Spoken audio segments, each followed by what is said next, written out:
Great And intro, Dice Clay's Dave. in this too. Oh, was that the intro? Sorry.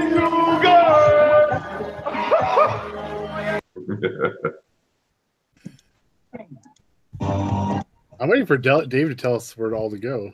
Yeah. I didn't know I was starting. You're live. Wait, You're live. yeah, we've been We're live for like 30 seconds. We're Way to go, live. Dave. Dave, why don't you do the intro Yeah, Dave, do the intro. Way to go, Dave. while you're looking? What's it? What episode is Dave, this? why don't you do the intro, Dave? 127.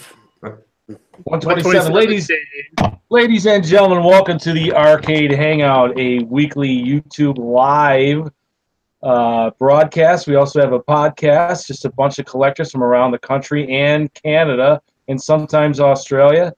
I'm in Buffalo. We got a few I think we would say worldwide now. worldwide. Yes, worldwide. Yeah. And we have more females than any other podcasts There you go. on YouTube. This is episode 127. That's right, 127. Usually we have a question of the week. Today we're not going to have a question, but we're going to talk about what somebody's done this week in the hobby. Any new This parts? is where Gak interrupts and says, "This is the longest running podcast. Oh yes, I'm sorry. Over 27% longer than the other guy." This is Gak. We are the longest running live RPG podcast on YouTube. See, that's why they don't let me do the intro. This is Gak's father, by the way. That's on With the show lengthy, tonight. raspy voice. Say I am your father. Say it. Yeah, say it. Say it, Gak. I am your father. And for those of you who are just tuning in, Gak's voice is he's a little sick, so it's about 5 octaves lower than it normally is. There we go. I'm more like Jabba the Hutt, right? Pizzas. I want to hear some Barry White shit happening. Yeah. Oh, I don't have my mixer anymore. Otherwise, I could have turned it on. Oh, darn.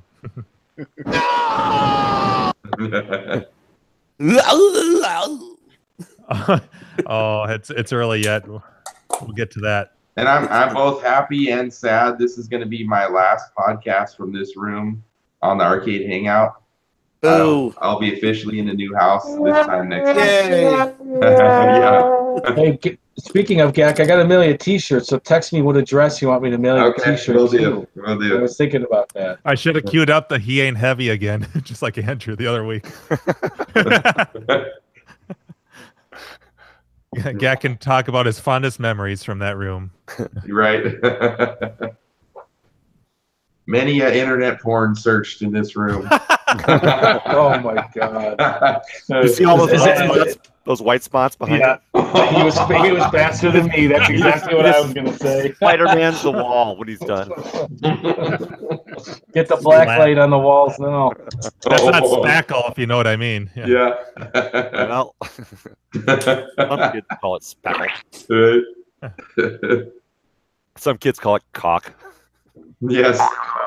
If the new owners only knew. Hey, what's the one thing you're going to miss about your house, Gak? Like compared to the new house, anything besides the garage, which we obviously know because you have the space for that. Right. Is there any something to lay out? Like, I'm not man, I going wish. to miss the responsibility or the costs associated, but I'm going to miss the pool in the Oh, summer. no pool at the no pool at the new house. Gak Estates. No, Oh. yeah, no pool at the new GAC Estates. Or do we call it the compound? Yeah. Just the pound. I'm gonna attempt to do. I don't even know if I'm gonna have internet at the new house next week, but I'll have my phone. So I'm gonna try to do like some video feed, like out front, in front of the house, do a little show and tell. So if I'm not completely exhausted, You had me at show. yeah. Yeah, my wife and I had already said, like we're gonna need some kind of water to sit in because we're used to having that in the summer. So we'll probably get a hot tub sometime soon. He'll just sit in the kitchen sink. Yeah, exactly. Right. Get a Mr. Turtle pool just to Just dig a little Slip and slide. A banana slip and slide. Yeah. There we go. Yep. Mr. Thought everybody had a pool in California, especially a big fancy pad like you. Yeah. It's That was over one of the 100 first things I degrees here noticed today. when I first flew out to San Francisco is that you get over an area and it's just blue, blue, blue, blue. It looks like houses. It's just pools. Every yard Oh, has a pool. Arizona's like that too. Yeah, so is Vegas. Vegas is crazy. Vegas, yeah. It's like pool standard with the house out there. So fucking hot. Fry an egg on the pavement. Make a steak on a rock, just like in National Lampoon's Vacation. Good. He's got an open beer. He's just like, oh, you want a beer, Clark? Yeah, it sounds great. Grabs a new one, gives Clark his own one. He's drinking. So gross.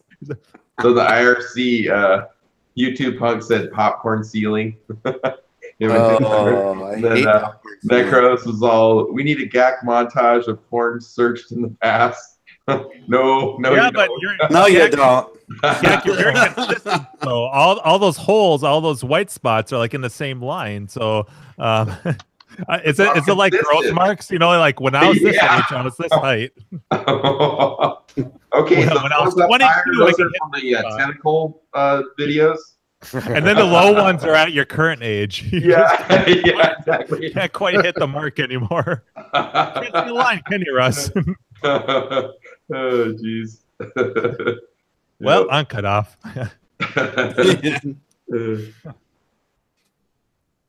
Well, crickets. Yeah. Good thing we have a question tonight, huh? Well, Andrew, why don't you start with I'm going in the order of where you are on my screen. What did you do this week? Did you buy any games, repair anything? Did you buy any arcade items like a poster or Any white spots? Or No did you buy another Transformer for your shelf, you nerd? I did actually. I did. Well, unfortunately, Arcade Danger is probably the only person who would appreciate this. But I got a new Cyclone from Robotech toy that they've been working on for a while. I ordered about 6 months ago, and it finally showed up today. But no. So arcade stuff. Went to the Pinball Showdown this weekend. So that's Which is what?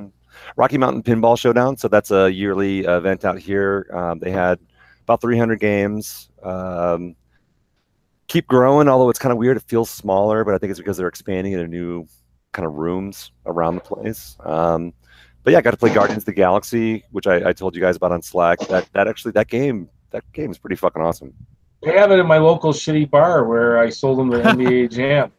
Yeah, well, yeah, I played it once. I got to play it again. It was cool though. I liked it. It's not a shitty game. The only problem I had with it was I was like in the middle of like literally the first time I played the game, and I'd been on it for a while. I was having a great fucking game. Probably not score wise, but just keeping the ball alive. And I kept getting multi balls. I was like shooting them into Groot's mouth, and multi balls there. And then I was doing into the orb and getting multi balls there. And the game just felt like I had a lot of action on it. Right? Yeah, it played really, really well. Flows. And so the 501st, I don't know if you guys know that, but the Star Wars guys that dress up in like the stormtroopers, the screen accurate stuff. Well, they do like everything. Yes. Like there was like a Greedo there. There was a Darth Vader there. There was a snow trooper there. So they showed up like doing photo ops and shit like that there. Line dancing, which is pretty awesome. But so where I was playing Guardians, in the row directly behind me was a couple of Star Warses, the new ones,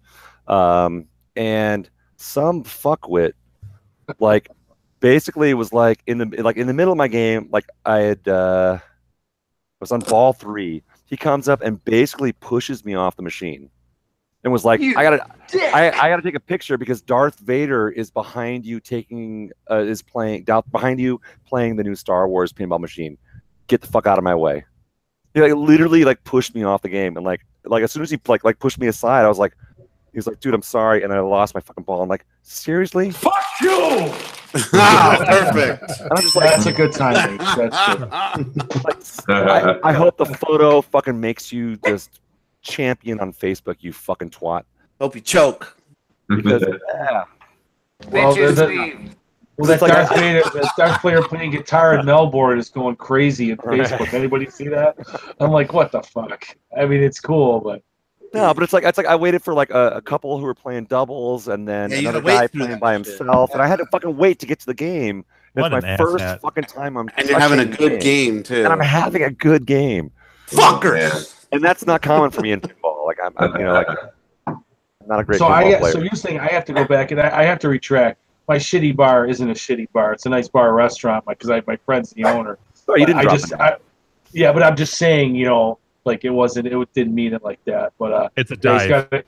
No, it's not at all. But he's thinking about getting rid of all his video games and putting pinball in there now because he likes it. He goes, I go, to be honest, you're probably right because it's hot now, and I forgot he owns one. The two operators have, and he's got the Guardians, and then I think he owns a Terminator 2. Is that what it? Terminator, whatever the got a Terminator pin, and then he's getting the Addams Family back, which was an operator had, but it was just down.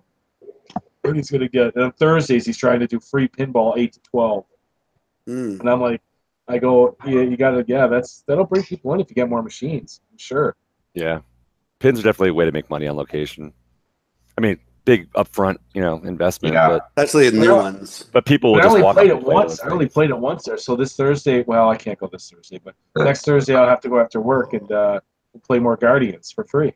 Yeah, so I'm sure Steve could probably tell you more about the shots, but I can just tell you from my experience, like shooting the orb and getting multi-balls there, and then shooting Groot's mouth, like multi-balls there, just kept the game alive. Mm-hmm. Yeah, it's fun. Yeah, I played it for like 3 hours at Keith's house, and I could see I got a little tired. First ball. I got a little tired of hearing Cherry Bomb over and over. Well, see, that's the thing. Okay, so Keith got it modded, and it plays all the songs, and Cherry Bomb only plays in one mode.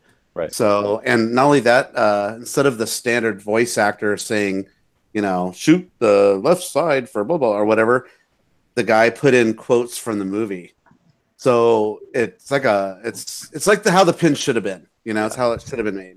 And I couldn't tell from because there was obviously a lot of noise in the show and stuff like that, but it didn't sound like a lot of the original acters. No, there isn't. There's none. Right. Okay. Yeah. It's all fake voice actors. It sounded like that. Like I was hearing like Chris Pratt like doing like his lines, but it was like not him. Yeah, doing it's lines. not him. Yeah, it's impersonators. But this mod that people are like raving about, they're like, oh my god, this makes the game so much better because the call outs are all from the movie. Yeah. All the music's from the movie. I heard stuff from the Beatles. I heard ELO, all that stuff. So it just made the game amazing. It was a lot of fun. I had a good time playing it. It has, like you said, it has good flow, good shots. Yeah, a lot of multi balls in it too. Like, tons of it, yeah. If you wanted to, you could just keep shooting balls into the Groot's mouth and then set those up. Yeah. The only thing I thought was hard, maybe Andrew, you were better than me, but I had a really tough time starting my modes by shooting that scoop on the far right. Oh, you know what? I probably was playing more for just keeping the ball alive. Again, this is the first time I've ever seen or touched the machine. So I wasn't really playing for that. I was just looking for shots that were lit and shooting at that. So when you start the game, you notice how you can change the characters on the screen. Yeah. So if you notice, there's my first ball, I had every character lit. Oh my god! So I must have. Good. Wow. Yeah. So every time you switch a character, it shows you how many shots it'll take to complete that character. Show little slivers in their in their name. So, but to activate the mode, you have to shoot the scoop, and that's on the far right. And it's like one of the hardest shots for me. And Keith and I kept shooting the right orbit instead of hitting that scoop. So that was my only complaint about the game, is it was just hard to start modes. But I had a good time playing it. Besides that, that's because I'm not good at it. No, it's fun. I dug it. Yeah. Yeah, and I thought about you. I actually had a great game at Whitewater too. They had a really well working Whitewater. Oh, cool. Did you play Iron Maiden? Did they have it there? They had it there, but I didn't want to stand in line for it. I wasn't excited enough to play it. And there was like, they had a couple of them in the front row, which is all the brand new stuff. They've got like cameras on and like like the big screen, so you can see like what's going on. I just didn't feel like waiting in line for anything. So I was. Are you a fan? Are you a fan of the band at all? Me, nah, not really. I don't think you missed it. I'm more of the punk side than the metal side. Okay. The artwork on Iron Maiden, I thought was amazing. Or a beautiful pin. Seems like they could have lots of toys interact with that too. Lots of mods. Yeah. I like the jump shot to hit the target though. That's kind of cool. That's never been done before in a pin. There's in the back, I don't know if you guys know, but in the very back of the pin, there's a ramp that aims. It goes. The ball leaves the air. You know. Like, Oh, really? And there's a target, a giant, like throwing darts at a target. Okay. And there's 3 of them, and the ball will launch off, and you get higher jackpots depending if you hit more towards the center, just like throwing darts at a board. That was the only cool thing in the pin I thought of. I wasn't very impressed with Iron Well, Man. everything else is standard pinball fare. Yeah, it was kind of just meh. Well, it's how much can you do in a pin? You know, drop targets, bumpers. So, yeah, I would be very tempted to get it. Probably just a pro of Guardians, but yeah, that's what Keith had, a pro, and it's everyone's complaining that the premium Guardians, they don't like the Groot arms because they get in the way. There's those big Groot arms that are over the playfield. I must have been playing a premium because it had the arms on it. Yeah, and it's hard to see your shots on the right. And there's two other magnets underneath.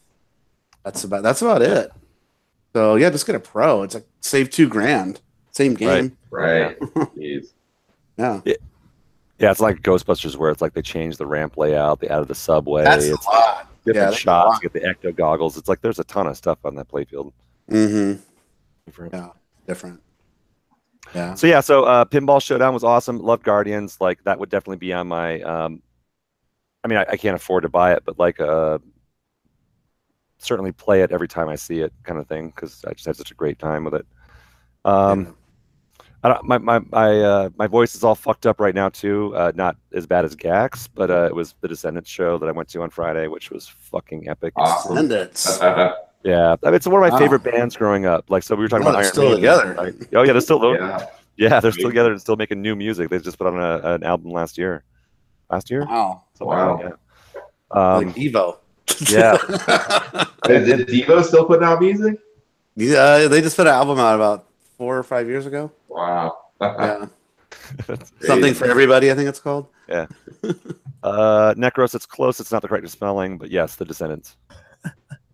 There's a ENTS. But yeah. What's the Descendants' most popular song? That shit's funny, Dave. I don't know. Well, the thing is like Mainstream popular song, would you say? They were never mainstream. Watch this, guys. I can't spell. I couldn't spell. I counter spell. No. Actually, their name is kind of spelled wrong, so it's all right. I don't know. Popular songs probably within the group. I guess maybe Coolidge. I don't know. I don't know. It's hard to say. They had a lot of really popular songs. They did some great covers. They covered some Beach Boys songs. Like they covered Wendy by the Beach Boys, which is pretty awesome. Wendy. No, I mean I just grew up. It's like definitely Wendy left me alone. Yeah. Yeah. So I stupidly fueled by awesome. My brother and his friend brought down some amazing whiskey. Like so we started off like killing 3 bottles of the hell is this shit called? Oh, so goddamn good. so it was a half a bottle, a fifth of 15, and then a 12, and then a 10 of the same make. And the 3 of us fucking polished those before we even left the hotel room. And then you feel like a 3-year-old. I felt like a 3-year-old. Not only that, but like I was like we got to the show and it's like you know it's like crowded, like people are there and stuff. And like my brother's like waving me down and he like went straight for the fucking pit. And I'm like, oh, it's like that, is it? It's brave. And I always feel bad at shows because like I'm so fucking tall that like anyone I stand in front of, I'm gonna piss off. And if I'm late to the show and I just like walk in there and just stand in front of some fucker, like that sucks for him and his girlfriend. So Or boyfriend. I'm not judging. So yeah, he walked straight down to the pit, and I was thinking, all right, I'll stand down here. I apologized when we walked up to the people behind me, but we kind of stood at the bottom of like a little stairwell, so it's like people could kind of see over me, so I didn't feel too bad. And I thought, all right, well, you know, I don't mind like pushing some people back in the pit or jump in for a little bit, but this is not what I'm doing. But like, we were fucking hammered, and I ended up spending like almost the entire show in the pit. And I am like one big bruise, like from like the fucking scar on my face right now, from some dude crowd surfing who booted me in the face. And like I've got so many fucking bruises, like from like here down. It's just ridiculous. Slamming. Yeah. which is Wow. awesome. Like, yeah, I had a great time, but I'm kind of bummed because I missed the show a little bit because in the pit you don't really watch. Right. No, you're just like busy Yeah. like doing something. Looking Like, out for your safety. well, no, I mean it's not. No, it's a punk pit. It's not like a metal pit. So it's like everyone's like, there's no stomping going on. Like if someone falls, like everyone fucking stops and gets that person on the feet as fast as they can. Like no one's trying to hurt anyone. Yeah. That's the way it was. I went to a Guar concert. It was like Yeah, everybody Guar. fell on the ground. They grabbed you and threw you back up again. Like go fucking around. Get your ass off the fucking Yeah. floor. Yep. Cop a few feels. Yeah. Woo. Lamar, when did you see Guar? Where did I see Guar? When? Like what year roughly? About Makes me 10 think of Beavis and Butthead. About 10 years Yeah. ago, maybe. Oh, 10 years really? ago at Make it House back. of Blues, San Diego. Okay. And Selena Make it definitely Gomez Guar. went late, so we had the concert started late. Fucking bitch, Oh. pissed me off. But no, it was a good concert. It was fun. Yeah. That was the one I think I talked about on here before. It's cool. Yeah. Where like they would bring out like dolls that are like look like caricatures of people. Yeah. Like they had. I think I talked about it before, where they had Sarah. What was it? Paris Hilton, and she has like a mechanical mouth that talks, and she's all, "That's hot. That's hot. That's hot." Yeah. And then this monster comes out with this giant sword from like Rostan and goes, "Hi-yah!" and cuts her right in half, and she splits like this, and all this blood squirts out everywhere. Yeah. No, their performance stuff is amazing. Yeah. Did you guys ever see the my movie? God. The movie? It's kind of goofy, a little bit like a rom com, but Empire Records. Oh yeah, I've seen it. Yeah. All right, yeah. So like, there's a whole scene where like the dude gets like baked and eats the brownies, and like he becomes like he goes on stage with Guar and like gets eaten by the drum set or something like that. Yeah, weird shit. It's The totally finale of the movie is the backstage that you didn't realize was actually robots that come out from the wall, sort of like Labyrinth. Remember Labyrinth, where the doors closed and that a robot came out? It's sort of like that, but these two giant robots come out, and you can see a bubble in its belly, and it's a fetus of a baby controlling it with these little joysticks. Right. And the two robots battle with swords, and they cut off heads, and blood I squirts was out. probably And- around 19 or 20 when I saw it. It's Around 19. crazy. 1990, It's an experience. When I saw That's it. all it. Yeah. It's and I lost my hearing for like a week, Yeah. and I had like this big video project to do at work, and I couldn't. I had my earphones on. I'm like, I can't hear. I can't hear.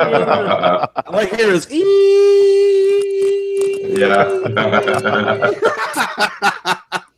I got to get this project done. I can't hear anything. Oh my god. I just remember like the first like 5 or 6 rows, people had like plastic bags because they're like raining blood everywhere. Big People blood. had T-shirts that they spray painted a bullseye target. Right. Yeah. You get shot with giant cock guns from Yeah. semen. Yeah. Semen that comes out white or red or blue. It's just nuts. Yeah. It's just nuts. But I think the lead singer died 5 years ago or something. I don't know what's going on with Guar. About that. Yeah. I've never really liked their music that much, but their shows I've always been Very entertaining. Yeah. Yeah, I'd go again with like a group of friends though. It was pretty. I mean, I was like Andrew. I was in the mosh pit, and everybody, because my friend was a huge fan. He was like, "We gotta go in the middle. We gotta go." Like, and Andrew, I'm sure I know the Descendants. I know I've seen the logo a million times. It's like a black and white. The face, this kind of cartoon looking face. Yeah, it's like a stick figure kind of guy with spiky hair. Yeah, with glasses. That's I just can't pinpoint what I'm sure I've heard the music before. I just can't think of it right now. Yeah. I can post some stuff in Slack. I mean, it's this stuff. It's like the thing is, it's a little bit emo-y punk rock. A lot of the songs are about like love and loss and getting beat up by girls and kind of being a loser. They got an album called "I'm Not a Loser." You know, I mean, but yeah, it's cool and yeah, super fun. So I've seen them a couple times before. I saw them on their reunion tour when they finally got back together. When Milo left, so Milo goes to college. It's an album as well. They kind of broke up at that point, and I might have some of this wrong. This is what I remember, but yeah, they kind of broke up at that point, and then a band called All formed. And so Bill Stevenson is the drum player for Descendants and for All. Bill Stevenson was also the drummer for Black Flag. Oh wow! Okay. Yeah, and Stevenson and Carl Alvarez, which I believe plays bass, they write a lot of the songs for both All and the Descendants. So it's kind of cool because, like, if you go see All, they'll play a bunch of Descendants songs, and Descendants will play Vice versa. All songs sometimes. But it's like Bill Stevenson and Carl Alvarez; those guys, like, they go between the bands a lot. So yeah, and I met All. My girlfriend, when I was living in Monterey, a friend of hers used to date the lead singer from All, so I got to see them in Santa Cruz, and then after the show, I got to meet the guys. Oh, that's cool. They're super cool, super chill. Yeah. Hey, Andrew. Yeah. Does this ring a bell? Oh, Miyagi-san, I'm so sorry about everything. Here is gift for you. It's chocolate penis. I need to watch Very those tasty videos and again. delicious. You gotta get through part 2 and 3 yet. Dude, I the thing was, is like we watched those like super late at night after a whole bunch of drinking. It was like 4 in the morning, and I was like pissing myself laughing. We started with a bunch. We started with a bunch, and then Dave's like, "Get over here, let's play poker." And I'm like, "All right."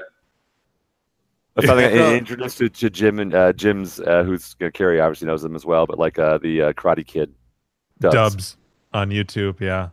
They've been out there since like 2008, but God, I've probably watched them 100 times. So they're so fucking funny. Oh, and based on the clove thread, I'm drinking. That bottle looks huge, but so is your hand. Close to the camera. But his hand is huge. Kids these haze. Kids these haze. It's a nice. Necros is asking if you've listened to the Dead Milkman, Andrew. Oh yeah, fuck yeah, Dead Milkman. No. Punk Rock Girl is like Punk that's Rock like Girl. that's like an anthem song. Oh, yeah. Taking retards to the zoo. Yeah, I have, That makes me think of Rocky, where he's like, Big lizard in my backyard. "You should take it to the zoo. I hear retards love the zoo." I should have broke your thumb. So Dead Milkman is basically like hillbilly punk rock. It's like it's so like what was their classic one? Instantaneous club hit. You'll dance to anything. Remember that one? Yeah, they're super fun. They don't take themselves too seriously. Seriously, I always like that. They should stop giving the Europeans the money. Give it to an honest American performer like myself. You'll dance to anything. So, Andrew, speaking of punk music, look at you. Always a thing to be here with very you. limited edition can of beer. No effects. That's pretty fucking sweet. They did with Stone Brewing. Yeah, nice. And I don't know if you heard the latest. They got kicked off, and Stone is no longer endorsing them. Oh. Apparently, they were doing a show in Vegas. You know, these guys are punk rock, right? They say inappropriate things. They don't think about what they're saying for the most part. And they made some comments about like, well, hopefully no one gets killed tonight, like at the country country concerts here, something like that. You know, because the shooting that happened in Vegas. Yeah. And it was like, ooh, yeah. That pretty much, they got kicked off their own tour that they headlined. But they're still doing shows, I guess. The rest of the bands. Yeah, crazy. Yeah, no effects. I was never super huge into them. Not because they're not good, but just because that just never. I don't know. Just never listened to them. It's just one of those things. But yeah, no, I mean, I've definitely heard a bunch of stuff, and I've always respected their music. It's definitely fucking good. I'm sure I have an album or two of theirs, but anyway. So I went to a show. I lost my voice. I got beat up. Yeah. Hey, that'll be a good next week's question is, what is a band that you always wanted to see and you regret you could have gone and you didn't see them and you regret it now, and now they're either dead or broken up or some shit. Yeah. So that might be a good question for next I got a week. small handful I could mention, yeah. Yeah, what was like one, what's the main one? Yeah, or what do you say main two or something? Yeah. I mean, we've done toys and we've done a bunch of movie stuff. So yeah, it'd be cool to go back to do some music stuff. Right. Yeah. Some band or something. You never got to see in person. Or anytime, Yeah. Dude, I actually wore the sweatshirt that the cardigan because I was fucking in the pit in a fucking cardigan. So there you go. I wore that to work today. I still had blood on it. I washed it. I cleaned it. I powdered it. There was still blood stains on my fucking shirt. I had to fucking go home early. See, if you were at a Guar concert, you'd be like total target for the semen. Yeah, but like you wouldn't wear something you would ever expect to ever wear again. I mean, you got California guys. Do you guys know Crash Worship? No. California, heard of Crash Worship? All right, never mind. So same thing though. It's a messy show. Like you leave that show covered in like, I don't know, blood and wine, and they set off fireworks so you covered. Like I remember leaving a Crash Worship show, and for a week I was blowing black boogers from all like the soot and shit that was in my nose. So same thing. It's like you go to a Crash Worship show, and it's like everything you're wearing you expect to basically throw away. Yeah. Just throw it in the garbage. Your shirt, your shoes, your socks, your fucking underwear, everything's gonna get so fucking filthy from just go there naked. It's just, and actually, there's a lot of naked people at the show, so you'd fit right in. Oh, wow! Sign me up twice. Yeah. It's a tallywhacker pulled off. Penis, and not in a good way. Tallywhacker. Penis is such a personal pulled word. off. Your tacky tallywhacker. Get a hand up your ass. Oh. At least they can't steal your wallet. I know. Yeah. So the old joke would be like only in the Bay Area, but like, can't make those jokes anymore. They'll just finger your prison wallet. that might be a show title right there. Yeah. Finger my prison wallet. All right. So who's next over on your list, Dave? I have right next to you, to the right, is our favorite bald Canadian, which would be Orange Whip. I just changed the show title to Finger My Prison Wallet. All right. You shot my house! I love that. I also went to an arcade type show this weekend. The Seattle Tacoma, where the Northwest Pinball and Arcade Show happened. Yeah. And I did play the new Iron Maiden pin, and I was not all that impressed with it. Ooh. Yeah. Orange Whip, Sean McManus is in the YouTube chat. Oh, is he? So Tell him to get there. his ass into the IRC chat. It's better. Yeah. Well, he hasn't commented. He popped in and said hi, everyone, but I haven't seen comments since then. Okay. Yeah, we hung out at his place on the Saturday night again. I didn't leave until 1 something. I didn't get home till like almost 4:30 in the morning. I drove home on Saturday night. Oh, it's like you're at New Hampshire with us. Yeah. So back up. When did you get there? Friday night or Saturday morning? We drove to Tacoma on Friday, but we didn't go to the show. We just hung out in Tacoma. Okay. Did the shit that we always do. Said hi to your buddies in Seattle. Hung out with I did catch him spot me, and then he started coming my way, and I fucking ran. No more for me, thanks. I'm a driver. He's got a haircut. He's got a lot shorter hair now. Yeah. Going all pro model now. I guess. Yeah. Fucking Orange Whip sees him, and he says like, pretty much. You'd be labeled Seattle Sound in your board there. You ran like a cartoon character. I did see a couple posts from the Claim Rejects guys. They were up there. It looks like. Jacob ended up coming up on Sunday, so I missed Jacob, the wooden arcade guy, by a day. Oh yeah. I'll see him at the Portland show. Usually, I go to the Portland Retro Gaming Expo. So. But yeah, it was a good show. They apparently they actually had to turn away people. Yeah, like max capacity. They maxed out on Thursday. Like, it's not open on Thursday, but that's when people deliver everything. And they actually maxed out on Thursday night, so they had to, or even Thursday afternoon, they had to start turning people away. People were just showing up. Because Seattle Show does their own trucking, so they actually will go around and pick up games from collectors, Awesome. wrap them and load them, bring them to the show, and then they do the same thing on Sunday night. They were going till 4:00 in the morning, and they still had to do some stuff on Monday to deliver back to people's houses. But then some you could also just self-deliver if you wanted to, if you don't want to wait for them to drop two stuff of my off. favorite things, is I got to go there last year, was the Zachariah collection. It was there, yeah. Yeah, it was there. There's probably like half a dozen games, those kind of really unique marquees that kind of really curve around. Yeah, there was at least half dozen. There was also they have the Zachariah eyes. Yeah, because I know it exists. I took pictures. I'll take a look. Sure, I don't It's remember. creepy as hell. I'll take a look at the photos I took. I'm not sure. There was a Zachariah Buck Rogers cockpit. That was kind of cool. Huh.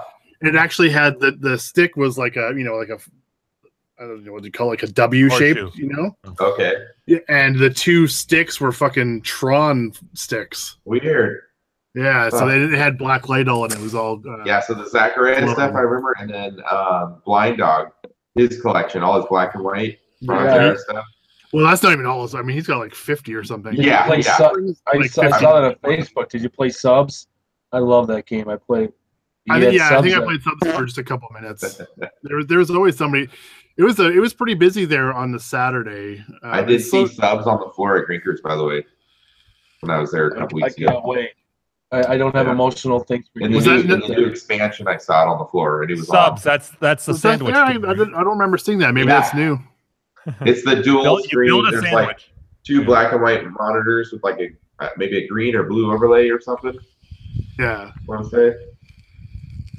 Steve got it last year when we were there. Yeah, like, I helped him move it around the back. I actually drove it there. Oh yeah, and then Blind Dog got it working in the back, and then me and I forgot Adam from Arcade Radio, Minnesota. Me and him played it, and I'm like, then I finally figured out how to play it. I'm like, oh, this is really cool.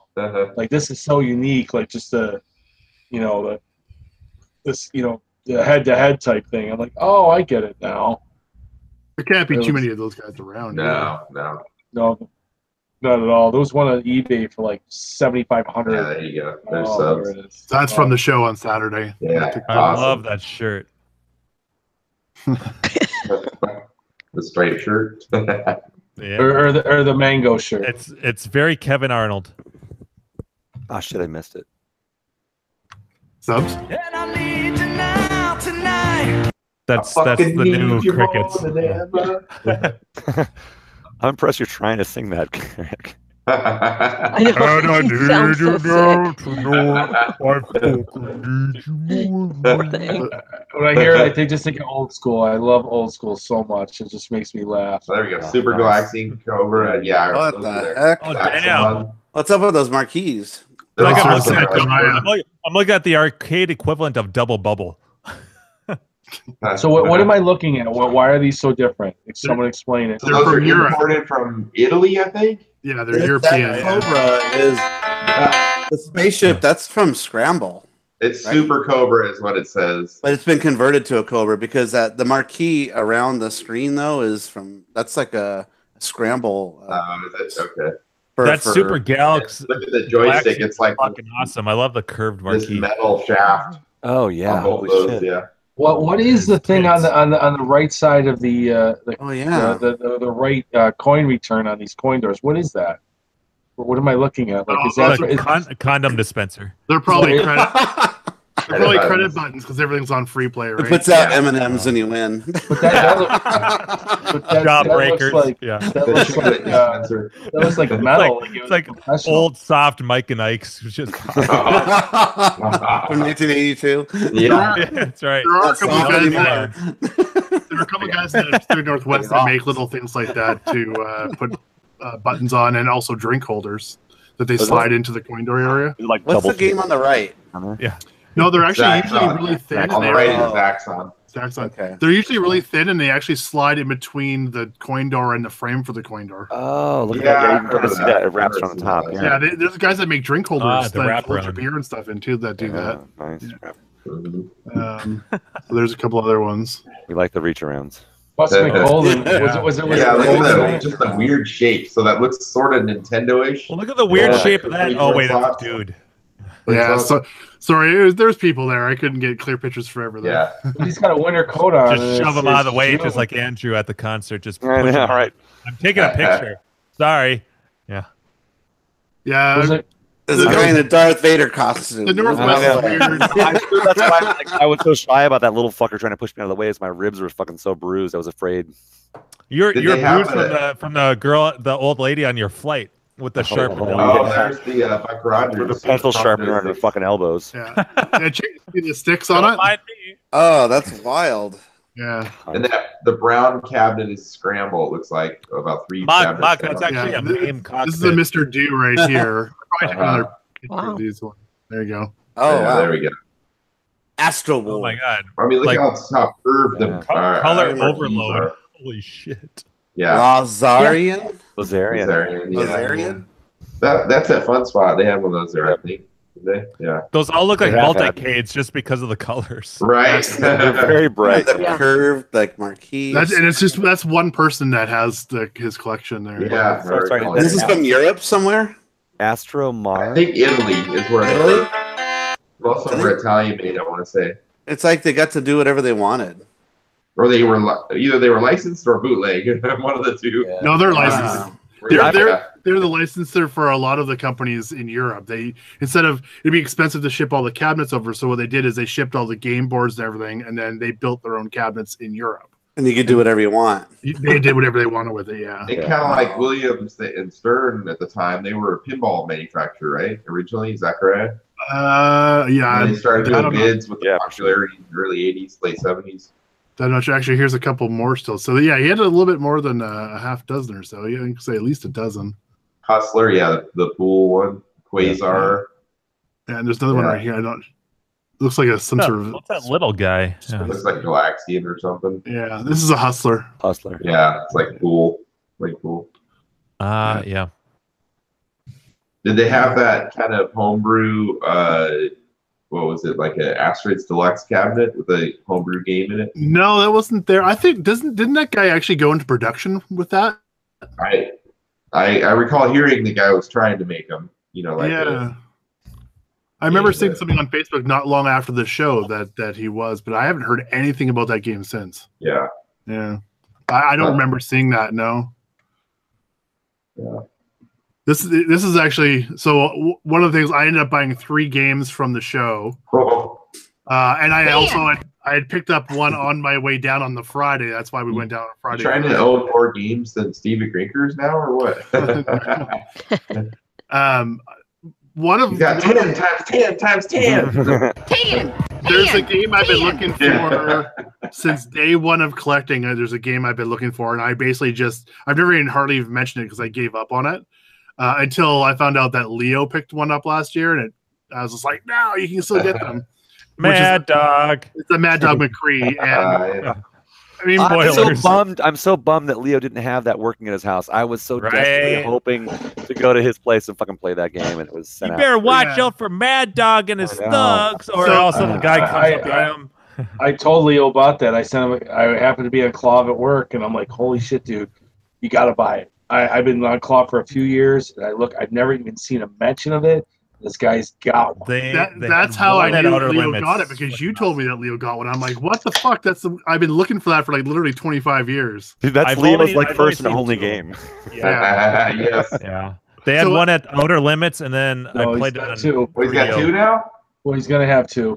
He's gonna. Oh. Yeah, I can he's probably good. guess what the second one's going to be. Yeah, So yeah. at the show, I ran into this game, and it happened to be for sale. And it's called Six Gun Select, and it actually has the Fast Draw, which is another laser game where you're basically doing. Oh, it's a quick draw. Yeah. Yeah, so that came with it, and then it's Global VR makes it, but then all of a sudden Global VR said, "Okay, we're switching it from Fast Draw to Six Gun Select, and you can get 4 games in it, and one's Fast Draw, and then there's 3 other one. I can't remember what the second one is, but it's got the second one. Now, are they all Laserdisc games or just one? Or Well, they were originally Laserdisc games. Now they're all in Compact Flash. Okay. And you can actually get Mad Dog McCree 1 and you can get Mad Dog McCree 2 with it. Yeah. Oh wow. And it's all four of them in the one cabinet. And so I got that for $500. Wow, that's not bad at all. And it's a 27-inch monitor, I think, on it. Yeah. Can you I convert remember it? that game so well. Like you'd shoot the guys, and it'd be just a little bit of a delay, and then all of a sudden you see video footage of like whatever happened. Yeah. Yeah. That part of it's kind of gone because this is all hard drive / compact. Well, flash. that's no fun. Yeah. I like the delay. But it's a lot more reliable, that's for sure.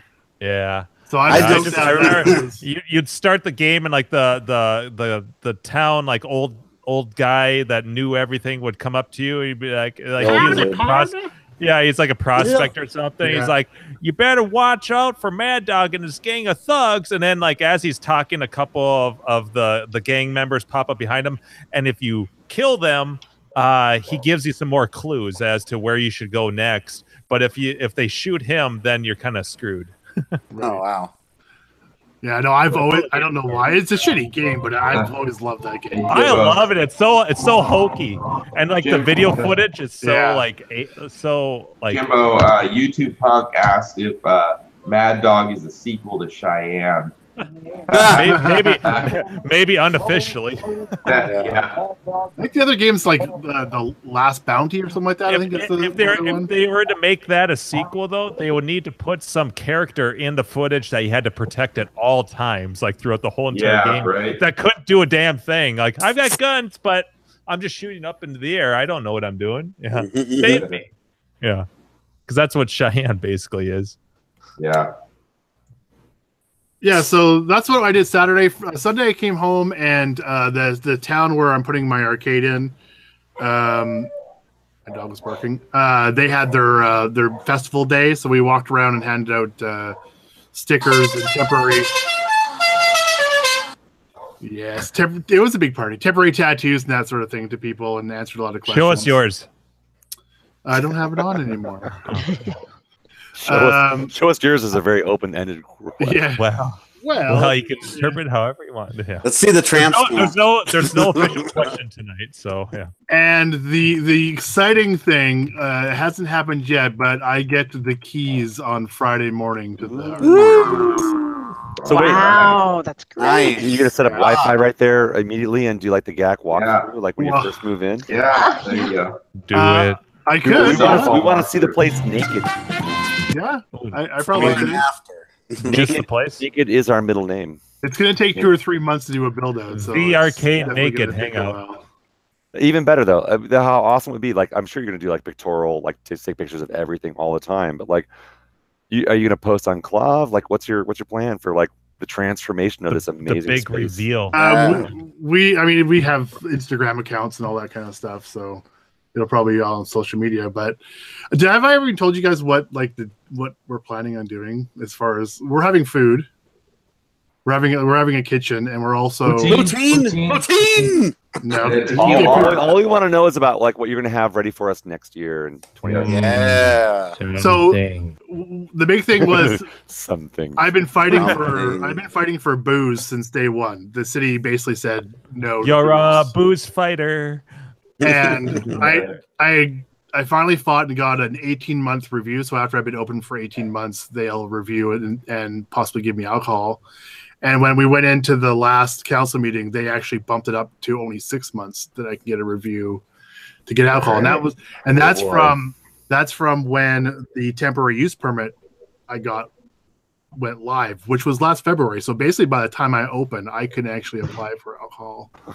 So I could have that almost right away. And sorry, this I found this for Jimbo, so I'll give this Jimbo. I took a picture. I got seizure there. There you go. Oh, it's straight. Capital City, yeah. Yeah. It's a gorilla's arm. Yeah. That's mine. It's yeah. And then by law here, we have to have food if we serve alcohol. Yeah. You can't just have snacks. You have to That's actually pretty common. I mean, that was cool, Orange Trip, but you really need to put that on your lower back and then show it to us. Tramp stamp. As I'm reaching up for an Elvira. Yes, there you go. Awkwardly hairy crack. Oh, that's just come on, Gleek. Come on. Yeah. Where's Gleek? Yeah. I know, hiding out. So we're doing what food are you gonna have? We miss we're you, doing Gleek. a nacho bar. So it's gonna be like Subway where you can build your own nachos. Like ground beef and stuff like that. Yeah, we're gonna do other kinds. We'll do like bulgogi, which is like a Korean barbecue beef. Bulgogi, Yeah, we're gonna do all sorts of different stuff. Wow. Like lettuce, tomato, and Yep, and we'll have like I want a hamburger, no a cheeseburger. I want a hot dog. You'll have nothing like it. Folding. Which is one of the reasons. One of the reasons we went to California. Triple farts. When we went to Disneyland, we actually found a nacho place down there in California. And we went, we went to and researched. Yeah, we actually talked to the owner and told her kind of what we were doing and that's why we were there, and so she talked to us about it and stuff. That's awesome. Nachos, beer, and game.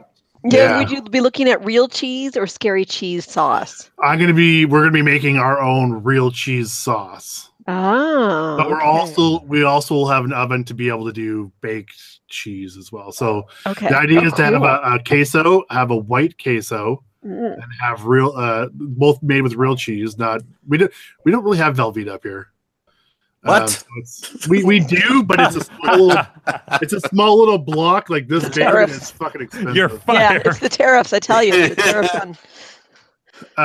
We have like the big can of nacho cheese. You could get like terrifying. If you add one chemical to it, it turns to plastic. Don't let Carrie fool you. She likes the scary cheese. The pump cheese. Rico's nachos.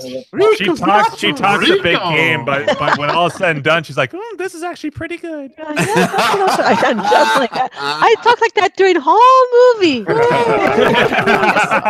I saw signs.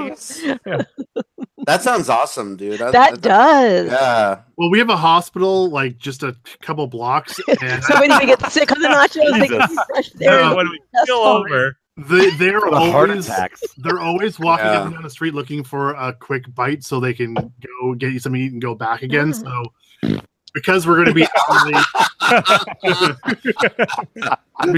hourly or daily, that's they're the best one. In and grab stuff. It's so low. It's like Gak's voice level right now. Yeah. I love that's the idea. And there'll be three bathrooms to start with. So now 2019. Yes, exactly. Are we doing that? 2019 now? Yeah. We are. Everybody have a passport? Yep. I have a passport. Oh, 2019 when I need to renew mine, actually. Passport or a Nexus card works as well. I'll just drive there from Buffalo. I'll go right across. We'll get greeted by people in Canada being like, "You fucking Americans, we hate you." Oh, I know, right? Dave, you would want to go across the U.S. and come up right below us because otherwise it'll cost you a shit ton of gas. Your president's being a dick with his tariffs. Get the fuck out. If it could be sometime between like middle of June and middle of July, I could probably get my wife to go. She's like, that's like the only month that she'll travel. You know, Chris, this is the only month I'll travel, Chris. Exactly. we can plan it around Lisa. Chris, it'll be Lisa Fest. There we go. Velveeta or nothing. Everyone, come and play some games, asthma. Yeah. June is generally pretty rainy up in this neck of the woods, so July would probably be a better bet. Yeah, and June marks Sneak Fest. Oh, so, yeah. So July would be better. Sure. Yeah, it comes down to like our Denver timing where we ended up doing it in early mid-July. Weather-wise, then you know the end of July carries tax. Yeah. Yeah. Weather-wise, July it'll be the 4th of Lisa Fest. There we go. Oh my God, that would be actually. Would it be over when CAX is happening? Ooh, the idea of doing it on the 4th of July would be kind of nice. I know, right? Just get away from home. That shit, yeah. Oh, maybe Bastille Day. Well, but our national holiday is July 1st, so it's probably the same fucking weekend. Oh, Yeah, probably. Flying would be expensive, probably. yeah. Around Yeah, it's a little bit later, but before CAX. There's an airport right below Yeah. the border in Bellingham that you can fly into cheap. Like you can get $99 to LA and stuff like that in San Francisco. Is that Canadian? Mm. Oh, cool. Oh my God, they're practically paying you at that rate. Yeah, I there's know, right? there's an airport in Alaska, and somebody else flies into it. Ooh, Oh. Alaska's awesome. Love Alaska. Yeah. So and it's literally 20 minutes below the border, so it's pretty close. All right, so mid-July 2019. Sounds like we're already narrowing down the date. I'm So, gonna and Lisa book my better flight fucking go, now. because Yeah, otherwise, exactly. yeah, The we pressure need will to be confirm on. with her that she's going to go, because otherwise, then we can. Jack, you need to turn the Yes. tables. Lisa, you got to come with us, Lisa. Exactly, right? Yeah, My wife's gonna go too if we do. Yeah, that'd be great. Awesome. and mine as well is talking about it. So Yeah. All right. it'll be fun. Bring the chicks with the Yeah, dicks. that's right. It's the chick My fest. wife loves nachos. It'll be, exactly. It'll be 1,000% more girls than the other guys. Take that, everyone else. That's right. With more eyebrows.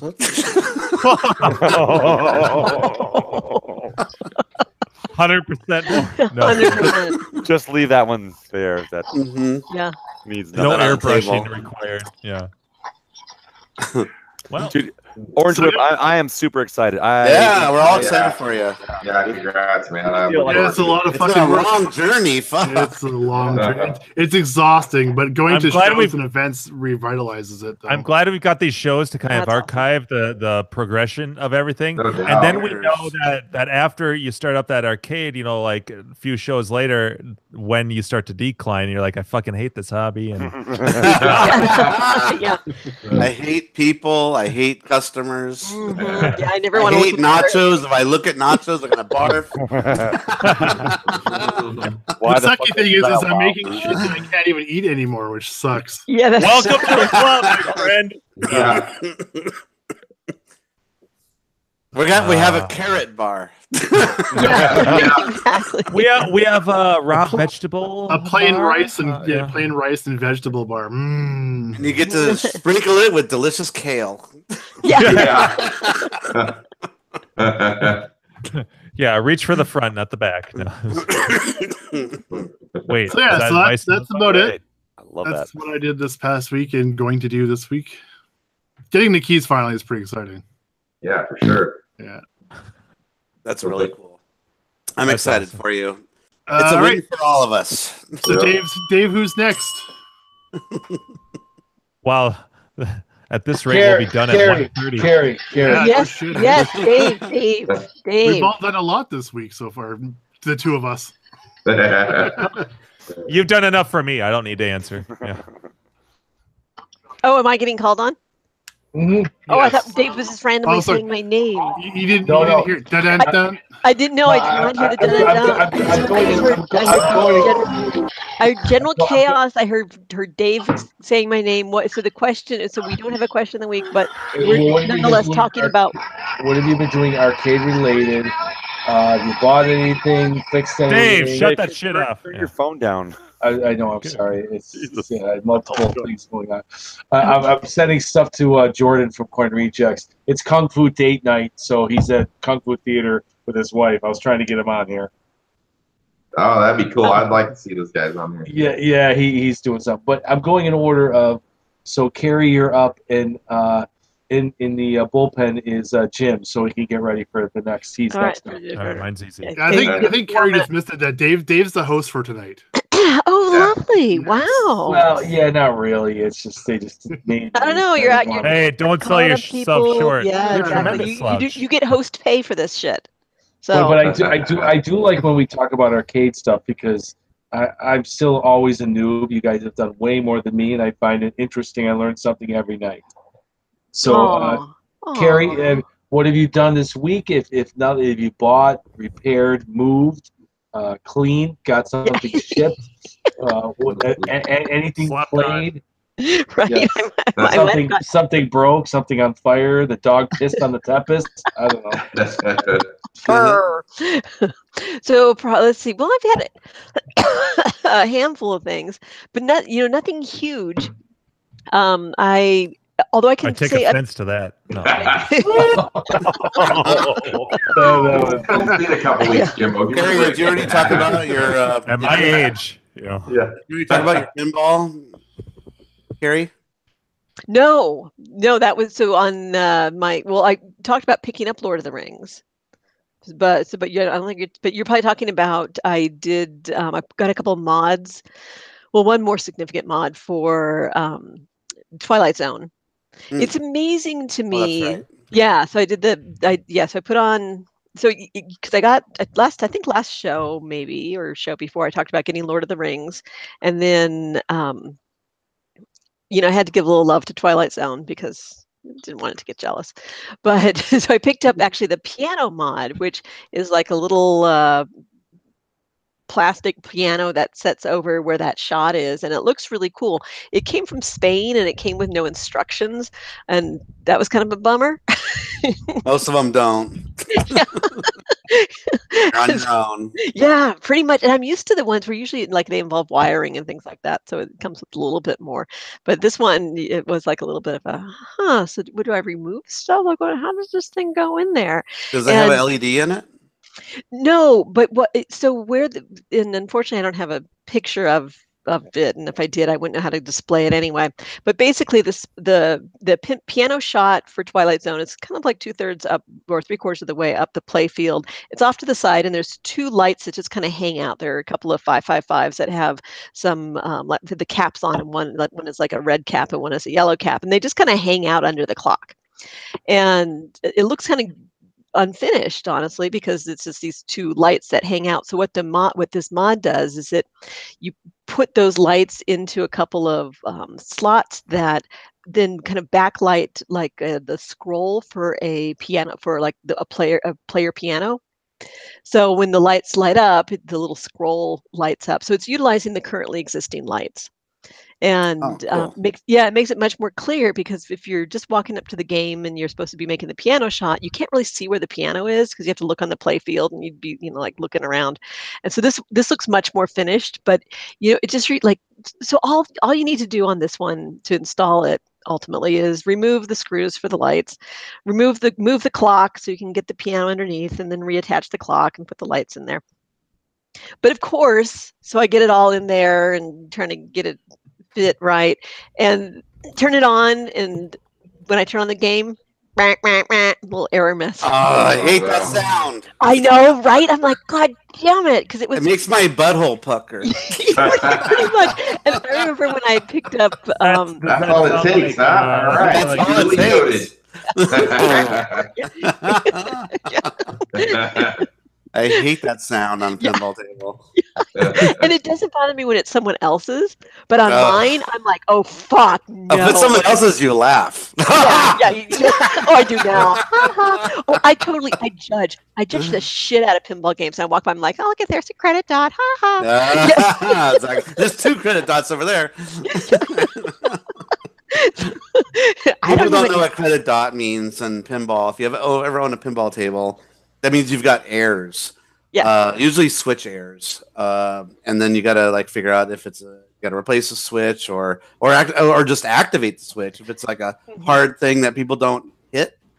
If people don't hit it for like a week or 2, you get the error. So you gotta switch it. So okay, sorry, go ahead. Yeah, so if you're ever if you're in almost any place, pizza parlor, wherever there's pinball games, you will almost always see a little dot by where it says credits, and it cycles through, so you too can point and laugh. When you turn on your machine, you hear the and that's the audit. Yeah, that's the in case you had any doubt. So I turn it on. I'm like, fuck, and so I'm like, oh well, maybe it's something little, and so I go into the menu. Clock is broken. Is the error message, and I'm like, it's like they don't even fucking sugarcoat it. Like, I know there's only so much room on a DMD to display your errors, but fucking clock is broken. That's what it says. Clock is broken. Clock is broken. All you did is unplug it and plug it back in. Right. So yeah, it turned out that, and I'll say this, in the beginning, like when I first started in this hobby, so many years ago, like a couple, I would have like lost my shit. I would have freaked out. I would have been like, oh, I never should have. And it's like I take it so much more in stride now, and so I gave myself credit for that because I was like, God damn it, all right, what's going on? And just kind of like, okay, this is just part of the gig. This is what we sign up for. Is this bullshit? Yeah, it's part of it. Yeah, so I was like, I felt good about that. So, and in fact, what it ended up being is the Molex connector that goes on to the pins inside the clock. Basically, anytime you move the thing, it pops off. And so I had to try to get the mod. I had to try to set the clock on there while holding the thing on. It was just a royal pain in the ass, but it worked. I got it. But it was just one of those moments where I'm like, I went from a game with no credit dot to a broken clock. Fuck. If I didn't touch this thing, it would have been fine. Right? Oh, totally. That's what I tell myself. Yep, totally. Why do I have to try to make it look pretty? Fuck right? this stupid mod. I know. Yeah, I should have just left it. This is just about cosmetics. It's just about making it look pretty. Yeah. So, although, but now that it's in and I've taken care of that issue, it looks so pretty. I love it. So it makes me so happy. And it ended up being Twilight Zone day because then I was like, oh, there's a light out. Oh, there's actually a couple lights out. Like, it's funny how you don't notice the light bulbs that are out until you really start looking at it. So I ended up changing like fucking 10. They weren't LED bulbs; they were regular bulbs. Yes, I have regular bulbs in that one. I have LEDs in Tails, but everybody else's. My other two games are the incandescents. Incandescents. Are you going to keep Twilight Zone incandescents? Yes. Just because it's like a classic kind of a thing. Yeah, because I think it goes better with the feel of the. It kind of does. Show. Yeah. And just like Twilight's, like Tails, like the obnoxious, like I'm bright and in your face, blah, is perfect for Tales from the Crypt. Yeah. So and honestly, like the warmth of Lord of the Rings, like that speaks to incandescent to me too. So I think everybody's staying the way that they are, and I'm happy. And I changed out a bunch of the rubbers and put in. I actually thought of Buffett. Oh, Buffett, where are you? Because I know how much he hates. I'll get him in here. Hang on a second. Why can't you grow an ass? There he is. There you go. Yeah. That's Buffett. I remember him talking about how he hates the white rubbers, which is, usually you switch out the black and put in the white, so it's less messy and they're a little bouncier. And he hates the look of the white rubbers, and actually on Lord of the Rings, I'd put in some colored rubbers. And did you know that they have the clear rubbers? Yeah, that's what they use in Tron. They just glow. Yeah, they glow. It's pretty cool. Badass in Tron with the UV light. Yeah. There's so many jokes here. Nobody's saying anything.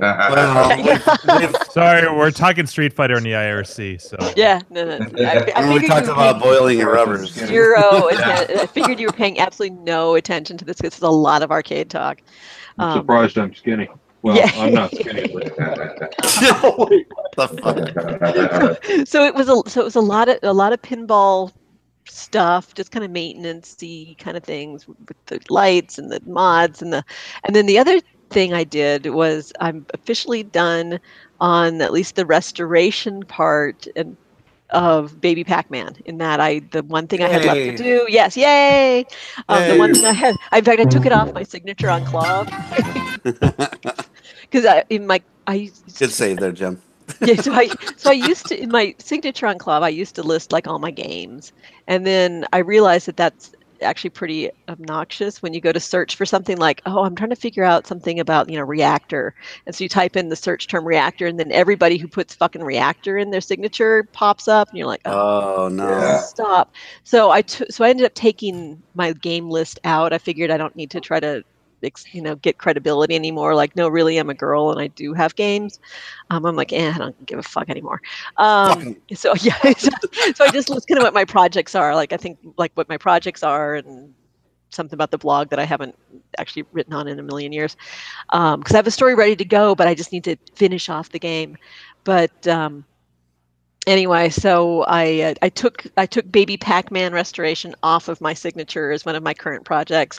I redid the CPO on it, gave it new buttons. I forgot what a pain in the ass stripping those control panels is. It's not rocket science. It's just a pain in the ass with all the different layers. And anyway, so yeah, so that those are everybody's like. I find it interesting. I'm the one of the other pin people here. Well, Andrew sort of is a pin person, but he's not here right now. Yeah, he's not here. Yeah, and but that's cool. Yeah, it was actually, and Baby Pac-Man came out really well. And you're all right. Did you say you LED Baby Pac-Man, or you're not planning on doing that either? Nope, not planning on doing that either. I'm old school. Oh, you're old school. I gotta say, mine when I didn't finish the LED job on it, but man, like the blues and reds and greens, whatever those, I don't know what you call them, inserts. Yeah. Man, they just really pop when you put the matching color LEDs on those. Yeah, they get really like a really solid, deep kind of color if you put the matching colors. The blue is like a huge difference. But, and I would consider it for that one. My the two other pins, no, but that one. Okay, well that's good to know. The upper stuff, general illumination might seem like too overwhelming, too bright.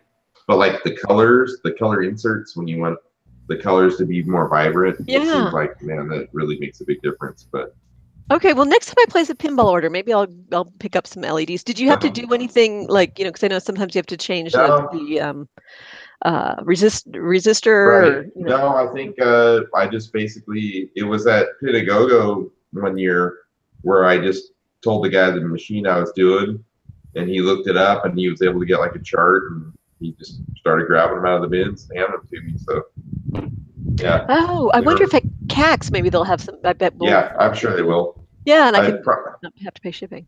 It was they're no longer around. I think those guys that kind of went under that did mine. But I think coin taker seems to be a common one.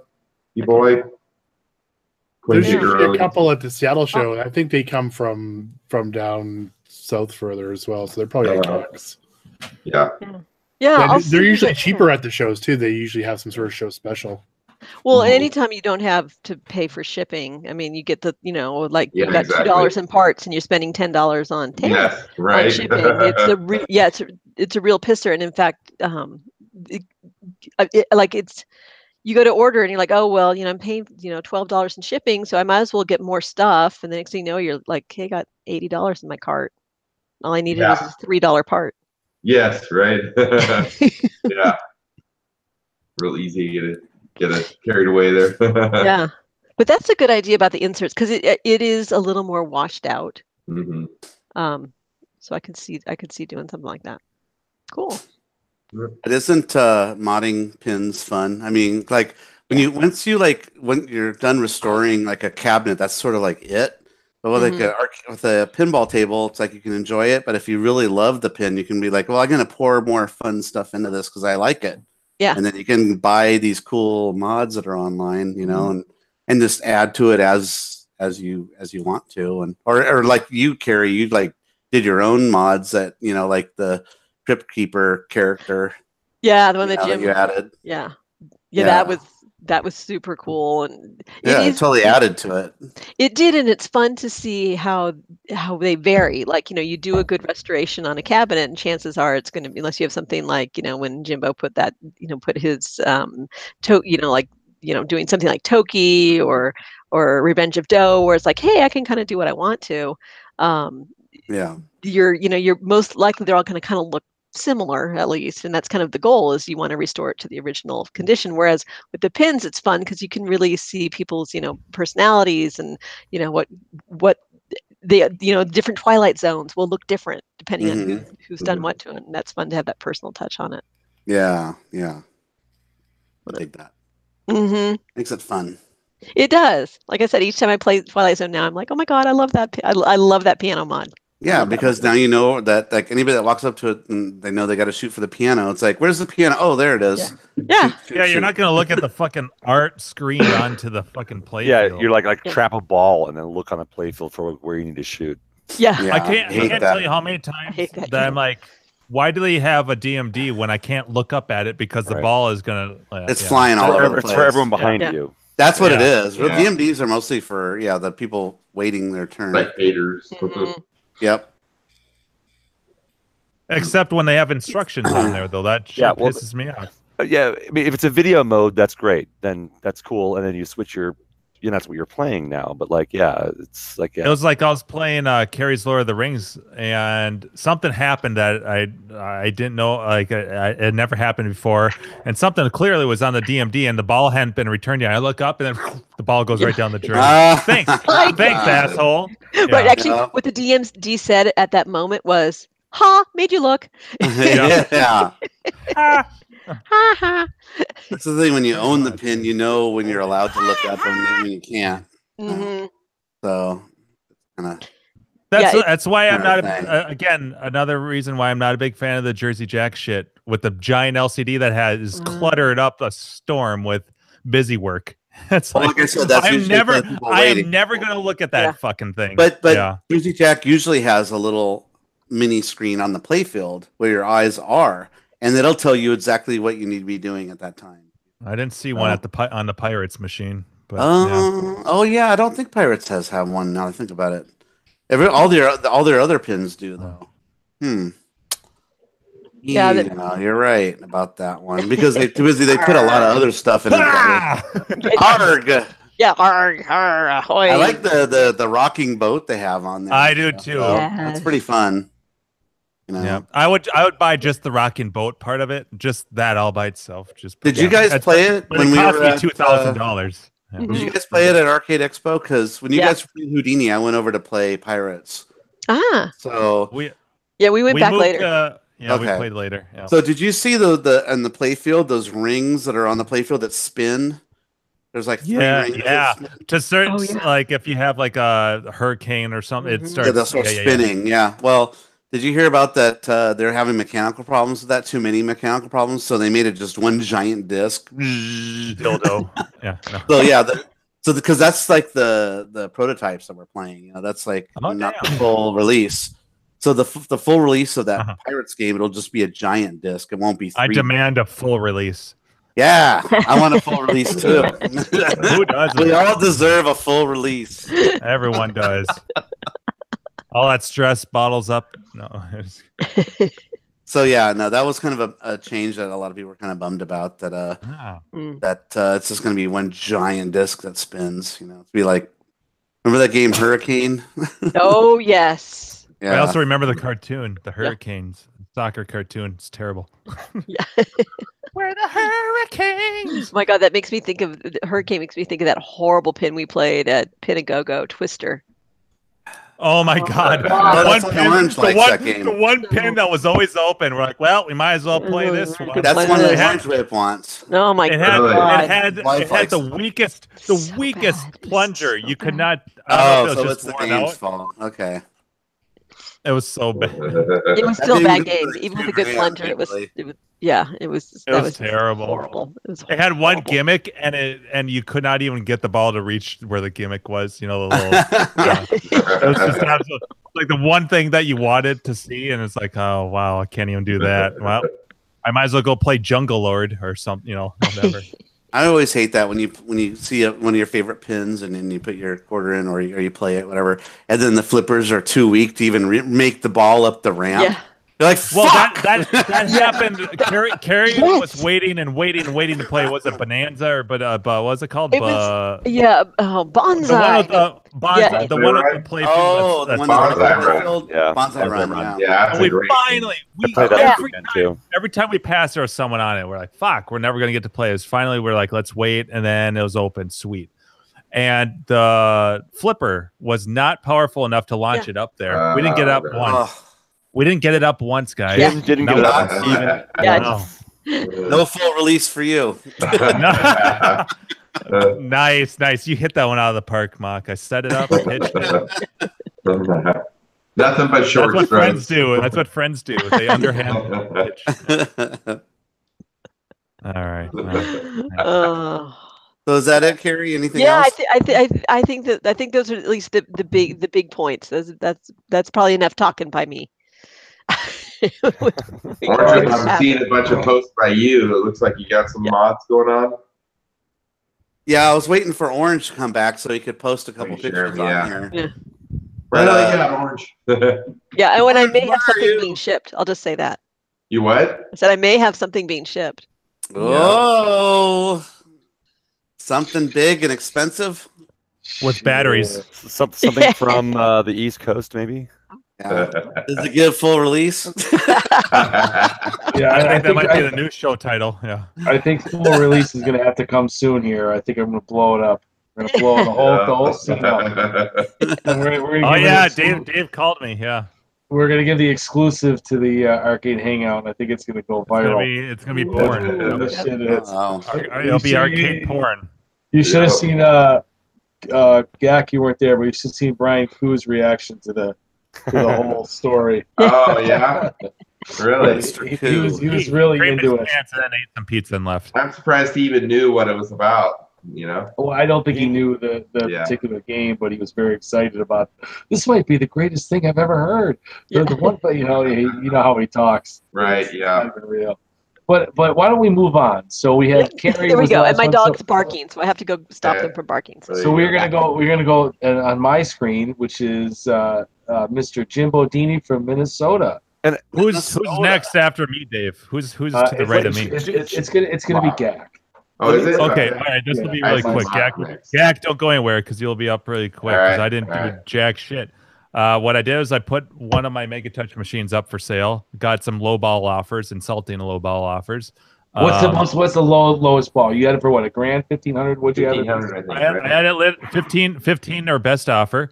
All right, what's the craziest low ball offer? Nothing offense to the guy with the low ball. You gotta try it. For people tuning in, the absolute bottom line, I won't go any lower, is 11, and that's basically cost. That is like that doesn't even count for my time because keep in mind that I replaced like every part that's in there. Right. The thing is bulletproof. It's never gonna fail on you. So I mean, it's not. And it's got the 2014 upgrade, the last software they put out, which on a good day you can find for $250 by itself on eBay. New motherboard, new fans. I mean, the thing. So that is basically cost. You're not going to get a better one anywhere because you went through it. No. The joysticks brand is new old stock, brand spanking new. I rebuilt it. Everything in that thing is top notch. And I'm getting fuckwads. You know, I put 1,500 or best offer, and I'm getting people sending me messages asking if I can negotiate. I'm like, sure, shoot me an offer, and they're like 550. I'm like, go to hell. I like at that point I don't even counter because I'm like, you're so out of the realm. No thanks. Thanks anyways. Bye bye. To me, maybe about 30% off is about the max where it seems like you're gonna offend the seller. Yeah. I know, I know, and on eBay, if you look at eBay sold listings and without shipping, these things are going for that price, and they're not even refurbished. So Jim, right now on Arcade Hangout, what's the bottom line you will take if somebody wants to give you an offer like this is what I'm going to take? You're selling 1,100. Yeah, 1,100, and you're not going to get everybody that much. That's his I'm fucking myself price. Yeah. That's I'm not breaking even, but I'm okay with it. That's okay, and you got a game that's been redone. Yeah, you know? But here's the thing. Like I haven't bumped anything. It's a refurbished I just wanted. game. Yeah, I wanted to see. I just wanted to throw it out there and just see what I would get. I haven't bumped any of my. I put it on Craigslist, Clav. I put it on everywhere just to kind of see. And I was getting stuff from Let Go. I got a couple PMs on Clav, and I got.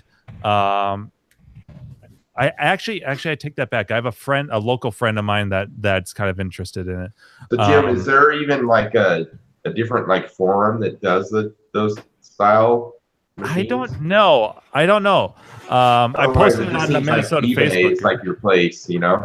Yeah, the thing is though, and people ship them all. In fact, this one was shipped to me non-working when I first bought it. And it showed up fine, but They don't always show up fine when you ship them though. No, they don't. No, and I'm so that's why I wanted to throw it up just to see locally what would happen. But here's the thing: I'm not in a hurry to sell it. So like, I don't need the money. I just am like, I've got 2 of these. You know, I'll offer one up for sale. It's not a big deal. And honestly, the okay from my supervisor at work to put it in the break room. So I might do that, and throw it off free play and just see what the fuck happens. Jim, would you be interested in any trades? Yeah, but my trade list is very, very, very short. There's really only Big Blue cabinet or a dedicated trog. Okay, so it probably unless the Big Blue had Super Turbo in it, it would not be a 1-to-1 trade. Yeah, there's no there would be a little negotiation in there. Would be money on their side. Escaping your want list or anything like that. Well, the thing is, I have one space left in my row that I can comfortably put a bigger cabinet, and in my mind, it's a Big Blue cabinet. The only thing that would tempt me more would be a dedicated trog, and those don't come up very often. I would almost be tempted to take that if I found a dedicated trog and store it for the time being, because I really want a Street Fighter in the row, really bad. And now that we'll talk about that later, but this new fight stick that I picked up and playing with the different types of buttons and stuff out there, Can you show it? I'm like, I know exactly what we're going to be talking about that in a little bit.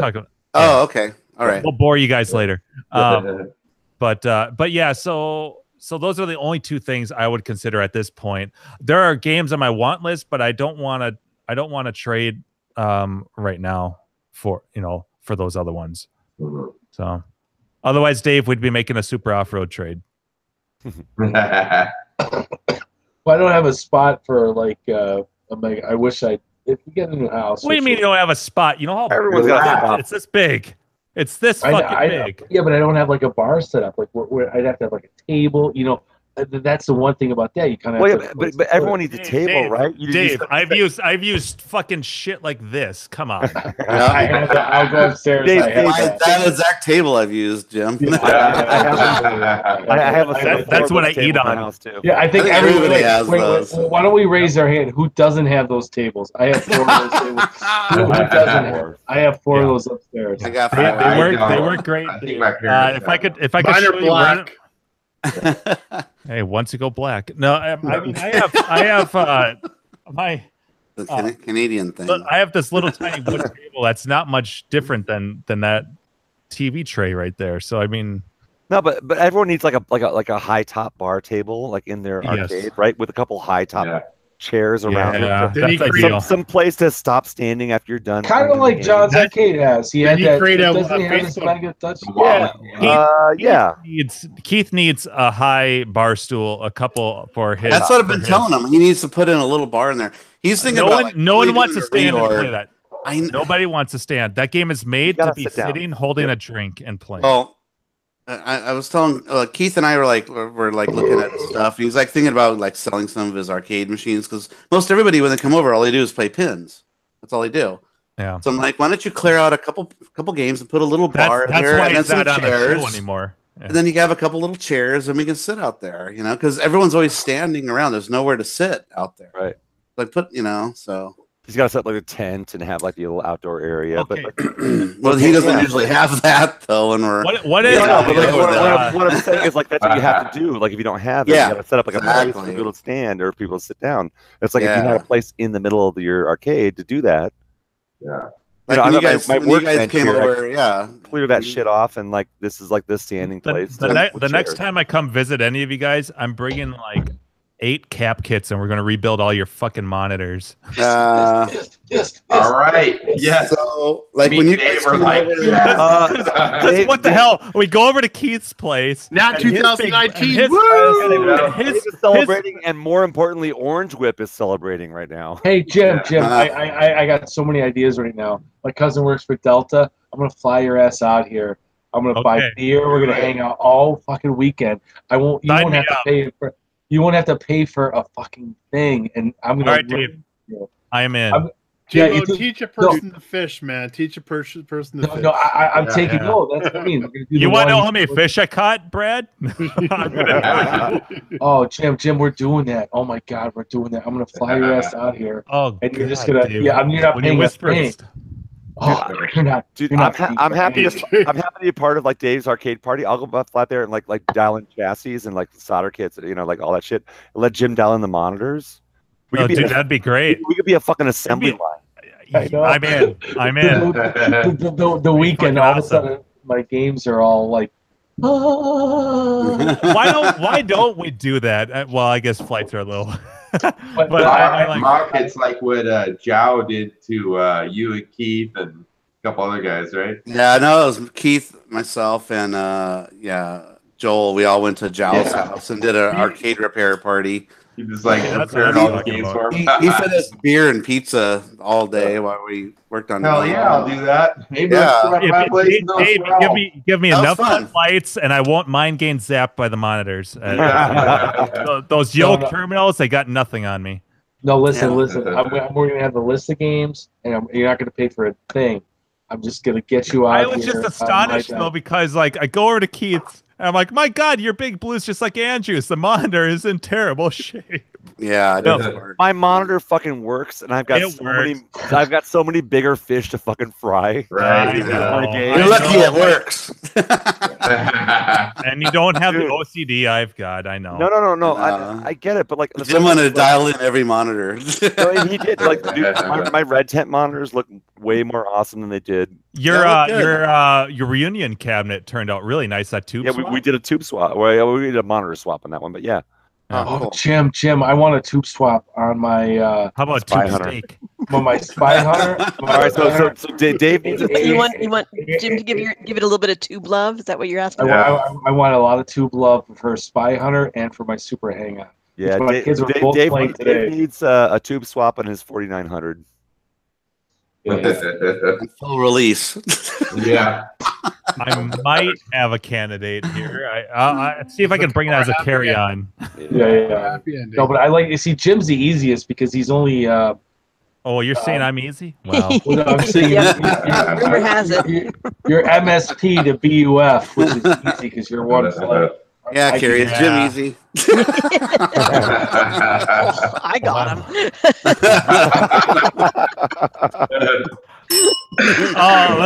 I'm gonna. Okay, so that was my thing. The Mega Touch, and then I've just been modding my new fight stick with our different arcade parts. That's all. Pass it off to Gak. Plastic pianos. So guys, we're fighting. After Gak, next on deck is Mock. Okay. All right. I'll try to make mine quick. So really, I only have because Jim was promising to be quick, and that was like 20 fucking minutes. Yeah, right. I've been watching the clock. It was like 10. It's only 10. It's 10 o'clock for us. So even though I'm downsizing my collection, I still always have games on my want list, and ones I've been looking for years and years. And one of them is Loverboy. Yeah. So one of them is Satan's Hollow. I've only had like one or two opportunities to get one, and like either the seller didn't reply or it was gone by the time I got a reply back. So there was kind of a deal maybe 5-6 months ago that there was a potential trade. Someone in Central California wanted my Tutankhamun, and I wanted his Satan's Hollow. And I was like, let's work out at some kind of deal. Trade plus minus cash, however it works out, And he was just like, well, I really don't want to let that go, but my buddy Dylan, Tron guy. Tron guy. Nice. He actually has first dibs on this, on the Satan's Hollow, if I ever do decide to let it go. And at the time I had it for sale at CAX last year, but it didn't sell. But then I sold enough games where I was like happy with how many moved out. And I was like, well, I don't really want to sell Tutankhamun right now, but I'll trade you, and that was kind of that conversation. But, he said, well, like I said, Dylan had first dibs. And so, fast forward a few months and a different one popped up for sale on KLB. And it got me thinking, like, shit, I definitely want to sell. I need to move games out, but I still want to get a Satan's Hollow at some point. So I went in and reached out to the guy, and he's like, oh, first off, I contacted Dylan, and I was like, hey, here's the situation with this one game. He said you had first dibs. Are you really wanting to buy it, or are you cool with kind of passing that deal on to me? Reached out to him separately. Wow. And he's like, no, it's all cool, man. I'm not looking to buy it. So I reached out to him, and then he's like, dude, you're not gonna believe this. I seriously just sold it like 2 weeks ago. I'm like, what? He just sold his Satan's Hollow to someone else. And there's one. Fuck you! And it happened to be the same dude that had it for sale. And so I'm like, shit, So I was gonna contact the guy the next day, and I checked the forums the next morning. Sold, So I think better off. It was on the top end of the price value I would put it at, but I don't really need it. So but yeah, so that kind of happened with that deal. That was kind of my arcade experience in the last week or so. Wow. I do have a game maybe coming in tomorrow, so maybe we'll reveal that next week. We'll see. Carrie, right? Wink, wink. Right? Yeah, there might be. We might have something in common happening. Yep. So yeah, other than that, the biggest thing in my life is I've been in this house for 15 years.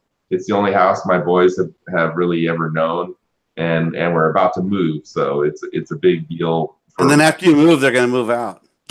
Yeah, well, we'll see. Within 4 or 5 years, my older son will yeah. Hopefully not say that. I missed it. What'd you say?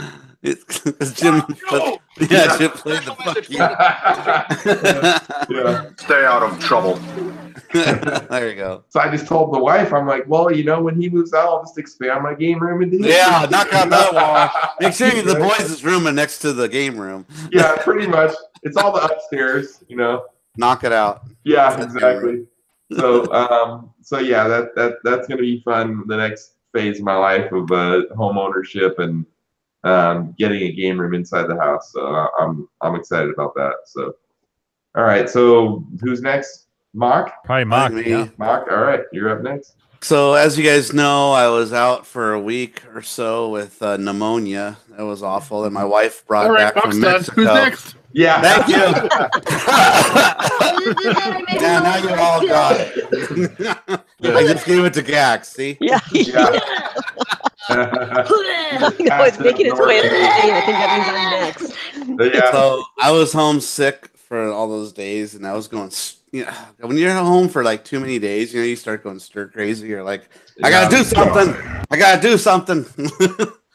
So I pulled out my LEDs, and I had some Tron toys that I was going to put into my Tron pinball, and I LED'd the toys and soldered them all in, and alligator clipped, and I had like connections so I can put them through the playfield and connect them up, and alligator clip them to GI underneath the playfield. So I sent some pictures in Slack, but hopefully Orange can get them posted up here so people on YouTube can check it out. But I added okay, that picture there. You gotta promote yourself. Is it you gotta present in order. Well, I think yeah, there we go. So that's it's hard to see, but there's two little lights in there that I put the LEDs in a sequence for the clue carrier. What's funny about that one is that there's an error on the toy of the LED, that's a die-cast metal toy, and they put it in backwards, so people think that the right of it is the front. It's not. It's that hammerhead front part is the front. Oh, that's a machine that's in Tron. That's a Clue's carrier. It's big ship and like. Okay, yeah. When he's spectating, yeah. But what's funny is that on the toy, they took the picture of it from the back, thinking that was the front. So it's like an error. So people, like when they're modding their pins with this, they're putting it in the wrong direction, thinking that it's the same. Yeah, that the front is the back. It's kind of weird. The ass is the head. Yeah, the ass is the head. But really, it's not. If you see the movie, you'll see that front. Face your ass. What's the fucking difference? So right here, I LED'd the two little red cannons there, and I LED'd. I had to use a Dremel tool and Dremel out the 3 little seats for the white. I love Dremels. Dremels, yeah, I Dremeled They out. are an amazing. Oh yeah, it's awesome. So I took apart the 3-man, the one in the front with the white LED. So yeah, I had to Dremel out the 3 seats so I can get the LED in there.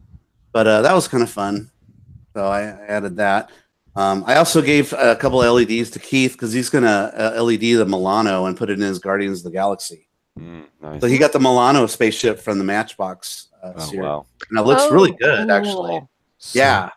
So he's going to add that to his Guardians. And it's not like Keith to do mods, but I think he sees mine and goes, "Oh, that looks like fun." And so I think he's going to do it. So Because he's cool. trying to. I know you are, but what am I? Okay, so this little figure here, some people put an L wire in the for the cane, but I don't know if I'm going to do that yet. But this figure is like $100. It came. Thank God it came with my pin. Yeah, but if you want it, because it's kind of a limited release, right? Caster, yeah, or Zeus. Yeah. But they didn't make a lot of them, and everyone bought them up for the pinball for the mods. So luckily, this came with my pinball table, but it was kind of just loose floating around the play field. It didn't really have a home. Didn't have a home. Yeah, he just kind of gave it. Bumping around the play field. Yeah, it was just rolling around. So he popped off during shipping. I don't know where he was supposed to be. Oh, so I pop off when you don't want it. I did find a hole in the back where the way in the back where the spaceships that I put in, but you couldn't see him back there. So I created a little platform for him and drilled a hole and stuck him in it. He's got a little peg in his foot, so you can stick him in a little plastic. All right. Yeah. So okay, we go to the next one. The next one is the gem shot. I know this is the Korra shot. So I just threw a LED on her lightsaber, and her sword was really short, and I just cut it off and I stuck on a zip tie end. Oh yeah. So it sort of is clear, but that's sort funny. of not. Just so the blue light will like light it up, Oh, that's cool. Because that shot is her shot, So I put her figure where her shot is. So the money shot. The money shot. There you go. So I think that's about it. Yeah, that's it. Yeah. So I do have one more toy coming that I'm going to LED up. It's Flynn's white light cycle, and that's going to go where the shooter in the shooter lane. So that's going to be my next.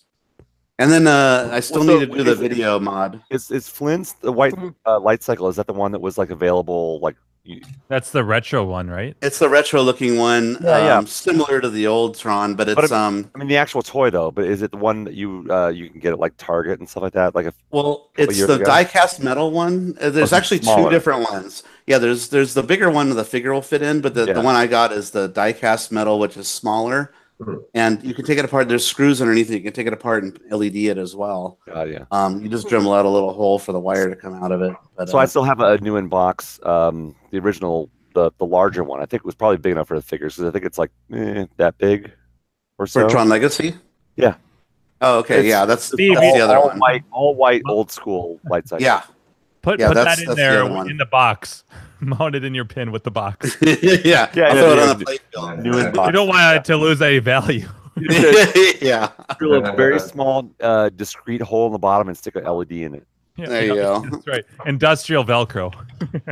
Yeah, no, it has like the little the speakers thing. I think it does like sound. I never pulled out of the box. It's like I didn't have a place to put it, so I bought it when the movie came out because I thought it was like awesome to see the original like old light cycles. It looks similar to the old light cycle. Yeah. Kind of fun. I haven't heard the sound effects on that one. I haven't either. Cool. Oh, I've never taken it out of the box. Yeah, that one's probably too big to put in the pin. No, yeah, it's too big for a pin. Yeah, but the die-cast metal one's like a perfect size. So where I put the Korra figure, some people put Korra's vehicle there, but that's I don't know, that off-road thing, the light runner wheels. Thing, yeah, but I don't know. I like the figure better, so I just threw her back there. So it's a good figure. You know what I mean. Good figure. Yeah. She does have a nice figure. So, but anyway, so that's what I did with my Tron. It was just, I also did. I didn't show a picture of it, but I rewired the LEDs that I have on the back glass to show the flow of the energy. I rewired it so more LEDs can go up it, so it has more of a more LEDs. Yeah, more LEDs are always better, you know. So. Well, Can't that have enough. pin is great. Well, that pin, I mean, It screams neon and LEDs. It yeah, it does. Yeah. Your eyeballs burn out of your head when you play it. Yeah, right. It's like Halloween 3. Stop it, please. Stop it. No, actually, I will say that I notice on Tails, I get a lot more glare, and I was wondering if that's because that is my only LED pin, or if it just is kind of luck of the draw, because there's a lot of glare on. There he is. Yeah. You get the glare off the back glass, or you get glare from the LEDs inside? Everything. Really? I think it's usually I get it from the back glass. It's mostly the back glass. Most of the glass. Yeah. Yeah. You know, did you see that when we when we went to Denver, One Up, how we had those like weird boards that were across the. It was right directly underneath the DMD. He had these kind of cardboard looking boards that stuck. Oh yeah, no, it's these guys, the pin guards. Yeah, pin guards. Yeah, so it helps with the glare. I got these guys on all my pins. Yeah, no, I got one of those. You've got.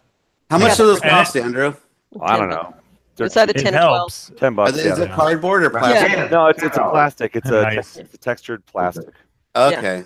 So I might pick up one of those. It helps, but it helps a lot because that's just for the DMD, really. It doesn't. Yeah, that's all. Yeah, that's all that will cover. Is that so? If you're getting back glass, because that's Tails. Like I got that, and it helps tremendously. But just for the DMD, that's just does not help. Yeah, that's the thing. Is that clear? It moves out. That tempered, clear, non-reflective glass is $300, I think. Oh. The so much money. Yeah, you've thought the glass or whatever. Yeah. And plus, you got to ship that thing, and good luck coming without breaking, cracking, and oh my god. So the only good thing is that I wonder if there's actually okay. So in the filmmaking world and cinematography and stuff, when you're shooting scenes that have windows and you have to expose a scene and you want to see what's going through the window. Normally with the sunlight stuff, it'd be tremendously overexposed. It'd just be blown out white. You can buy ND film, neutral density film, that basically it dims that so that you can see what's going on out there. To put in layman's terms, I wonder if you could use something like that, a film like that, and stick that to the glass. Yeah. Oh, that's an interesting thought. Yeah. I mean, I haven't looked at what the price is. It basically dumps it down. So like in exposure terms in filmmaking, you call those stops. So like, okay, Mock's face, I'm gonna have my shutter. I'm gonna expose the iris at let's say 2/3 of a stop or whatever. But the window, because the sunlight's so far back there, is I would, if I wanted to see what's behind there, I'd need to expose it for like an f11, like way different than Mock's face. I'd really have to shut that iris way down. But if you put this film on the window, I can expose for Mock's face. I can adjust my camera for his face and still see what's outside without having to change anything. So it basically dims windows. That's what it's made for. It's an ND film. So I wonder if you could use something like that. If you could find like a sheet of it to try on a pin. Yeah. And like what that would cost. Successfully put it down without bubbles and shit. Yeah. I mean, in Hollywood and stuff, they buy a shit ton of that stuff, and it does get expensive. I haven't looked at on B&H or wherever in years, but that's what we used to that's what we would go to if you wanted to expose for that, like if you wanted to shoot and be able to see what's going on outside. So like if you ever watch a movie and they're shooting in like inside a house and you can see like the backyard, chances are they've got that on those windows. If it's blown out, if it just looks really bright and white, then they're not using it. Right. Yeah. Like I think when I bought my Tron, it already had the glass that's already non-reflective, the non-reflective glass. But my Medieval Madness does not have it, and it's very obvious. and it is kind of harder to play when you're trying to look at the castle and you got the reflection of the back glass and stuff. But even though I forgot to mention this, does anybody know that Andrew, when you guys came over, played my Medieval Madness and beat the challenge for Medieval Madness that Keith set up? Yeah. So yeah, Andrew got all the castles and won $5. So congratulations, Andrew. Yeah. But every now and again, the sun shines on a dog's ass. What do you Even a smelly one. Yeah. Yep, even a smelly one. I just saw something though. I wonder if you did that with the glass. I wonder if that would, because that might dim everything. Yeah, that's what I'm worried about. It makes it too dark. Yeah, it's like like a layer of tint. But yeah, I don't know. Without experimenting, it's hard to know. Well, I wonder if they have one that says non-reflective sheet. I wonder if they have that. Probably. I mean, you could do like what would that be? Polarized glass. Kind of polarizing, yeah. Yeah, because I mean, you put on polarized sunglasses so you can see better in the water, and yeah. I bet. I wonder if they. I don't know what that would run, but polarizing. I mean, at least when it comes to sunglasses, it's fucking premium. I don't know. I did spend $20 on mine. Sunglasses, yeah. $20. I mean, and we're talking giant surface area, you know that. Yeah, like a big roll of it. Did I send you guys that picture of Jimbo trying on sunglasses at the? God, we were Rite Aid. We were so stupid. We were laughing up a storm over because I'm like, oh my God, it's like the bus driver goggle glasses that like go over the glasses. And then there was the boner that was. I don't know if you guys can see. It still has a tag on it, unfortunately. But like, there's Jimbo trying on glasses at the. All of the glasses had on like this little security clip thing that was like a boner sticking out. It was this red piece of plastic that like launched straight out. It was about that long. It's just his face. This is so fucking hilarious. I'm like, look at me, I'm special. We should know better than to go into any like shopping experience. Oh God, I'm like in New Hampshire because like they all just draw look attention. so strange. Everyone's like, oh my God, those people are talking about 4 decibels. Get them out of here. Although, do you remember the little tiny lady in line? Came up behind you had like a full-on conversation with I know. Well, was that? She's like, I just want you to chop you off at the shins and steal like 3 or 4 inches from your legs. I'm like, my God. Is that how you initiate conversations all the time? I can't tell. Are you flirting with me? Right? She's like, or are you seriously like? No, and she had a name. I think she did have a name tag on. She had a name badge on from where she had just come from. And I was like, I'm just here to get some fucking itchy cream because my fucking bug bites. It sounds like you're about to get Ralph with that. This is my crotch. It's just on fire. Cream. I forgot to bring my ball powder. One more time. You've got to please stop it. Stop it. Did I tell you guys after I smelled your cabin and it smelled like a fucking cigar shop? Yeah. Yeah. We had this conversation. Well, I went down to the guys. I went down to the if nobody knows, Jim and Carrie and Andrew were sharing a cabin in Fun Spot, and they had casually mentioned, "Oh, it kind of smells like cigarettes or something." When you first walk in, it's like. Well, I kind of forgot about it, and for those of you who don't know, I do like to partake in the cigarettes, but outside, you know. And so I know the smell. They had mentioned it, and I kind of forgot about it. But the day we were leaving, I'm going over because we're going to the airport, and I walked in their cabin. I just took a whiff, and my family and I are going there in 2 weeks. And I'm like, oh my God, this place fucking smells like cigarettes. This is ridiculous. Like my wife, and I thought I had that cabin because I have 2 cabins reserved. My friend, me, and then my 2 kids, and my friend from Long Island is driving with his 2 kids. So I go down to the front desk, and the lady is just a bitch. Like, you know, I said, hey, look, I walked into my friend's cabin. I go, what cabin do I have in 2 weeks or 3 weeks or whatever it is? And she's like, oh, you have 22 and 23. And I'm like, well, something's got to be done about this because my wife is going to have a holy conniption when she goes. I mean, it really reeks of cigarettes. And it may have just happened the previous renters, which it probably did. So, and they didn't have, the housekeeping didn't mention it, and then you guys walked in, so they tried just to do it with some Febreze and whatever. Right. Yeah, not because they have a porch. There's no reason to smoke inside because they have a porch with ashtrays, and nobody smokes inside anymore. Even the shitbag motels that are by the hour are like, the hookers are, like no cigarettes outside. I don't know. Go to Banning. You can smoke all you want. Sorry, but it reeked, and I left and I came back in. And I'm like, oh my god, you guys, because you're in there, you probably don't realize.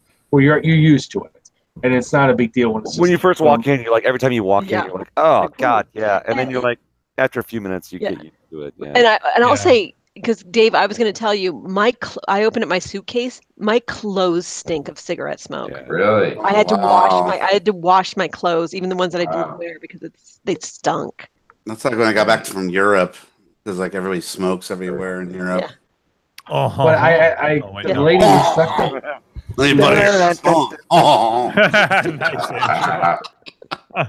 the lady at the front desk was such like a hotel nice lady person. She should not be in that. Usually those are the ones that are going to kiss your ass the most. They're very customer service oriented. She was like, well, that's kind of it. And we got bike week in a couple weeks. There's nothing really we could do. And I'm like, what the fuck? So I wanted to speak to. Yeah, exactly. RoboCop. So I wanted to talk to the lady I spoke to on the phone several times. Super nice, but she works afternoons. So I waited the next day and I spoke to her. And then she's like, oh, no. That cabin's blocked off right now because of the smell. You don't have that fumigating cabin. It. I go, you don't have that cabin. You guys have another cabin. I'm like, well, that bitch. I asked her, I kind of just said, do I have this cabin? And I don't even think she looked, or she says, yeah, you got it, but there's nothing we could do. And I'm like, oh yeah, her name was so-and-so. She's like, oh, or she's let me guess who it was. And I'm like, it was I said the name. And she's like, yeah, no, Michelle's the nice one. She is. Yeah. No, Sarah was the mean one with the glasses. Or not even mean, but just like you shouldn't be in this position. I'm telling you, I'm coming back here with my family in a month. And you're like, well, there's nothing. We already have professionally clean. I'm thinking, you're full of shit. You never professionally clean. You're just throwing stuff out there. Customer's always right, damn it. Yeah. Yes. But me being the way I am, I'm like almost hoping it's going to smell like smoke, so I'm going to get 100 hours off a night. Right. But that's what can I just say, after I came back and all my clothes stunk, I'm like, I should have thrown a bigger hissy about it and tried to get some money off. Because that place reeked. No, in our cabin, we were doing a service to them by telling them about it, and actually, we first they should have said, "Sorry, have a here's a free coupon for a something, a drink at the Nas bar." Or something. How about a free breakfast? Yeah, is brought to you by the Nassau Resort. Yeah, except it's not because they're cheap bastards. No, I'm just kidding. Yeah, well, I'm glad you're not in there, Dave, because that. Yeah. I've been meaning to mention to you. She said it was blocked off. Yeah. Now, well, they probably threw an ozone machine in there and closed the doors. Yeah. She's like, yeah, it was. I go, that's like bad. Like, yeah. It's like my wife's gonna lose her shit if we come there and it smells like that because the other cabins don't smell like that. And there's no reason to, like I said, because there's ashtrays on the porch. Mm-hmm. It's like. Yeah.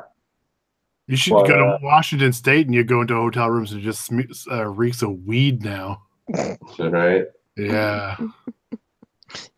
Yeah, but for some reason, everyone always thinks weed doesn't hold the odor, I guess. It doesn't as long, but man, that shit's actually stinkier. Yeah, it smells like skunk. Yeah. It smells. Depends. Dude, walk around. Yeah, that's true. Denver, the different varieties do smell very different. I remember when my dad was with me in New York, and we were at one of the parks, Washington Square Park or something, and I'm like, he's not a drug guy. He doesn't know it. I'm like, Dad, you know what that smells? It smells like burning rope. I go, that's marijuana.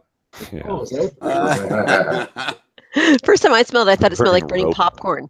I was actually in a movie theater, and I saw the Pink Floyd's The Wall. That's perfect. I saw that in the theater. All that. Yeah, and I was with my dad. It was a double feature. It was The Wall and God, what was the movie? Heavy Metal. Like an apocalypse. Oh God, that's a great combo. Those are the two that I remember. It was a boy and his dog. Something. It was like a post-apocalyptic film. Movie? Yeah, exactly. Don Johnson. Yeah. So yeah, Don Johnson. He's 20 years old or something. It was a double. It was a double feature of a boy and his dog and The Wall. It was very kind of, I don't want to say anti-female, but I can't think of another term. Because there's just a lot of female-oriented violence in both. A great movie to take your daughter to. I know, right? Yeah. Afterwards, it's like, because I was, pretty young. I'm glad Heavy Metal. Yeah, there's rapes in both those movies, actually. Yeah. No, it was like, wow. And then the smell of what I thought was when Pink is all powerful.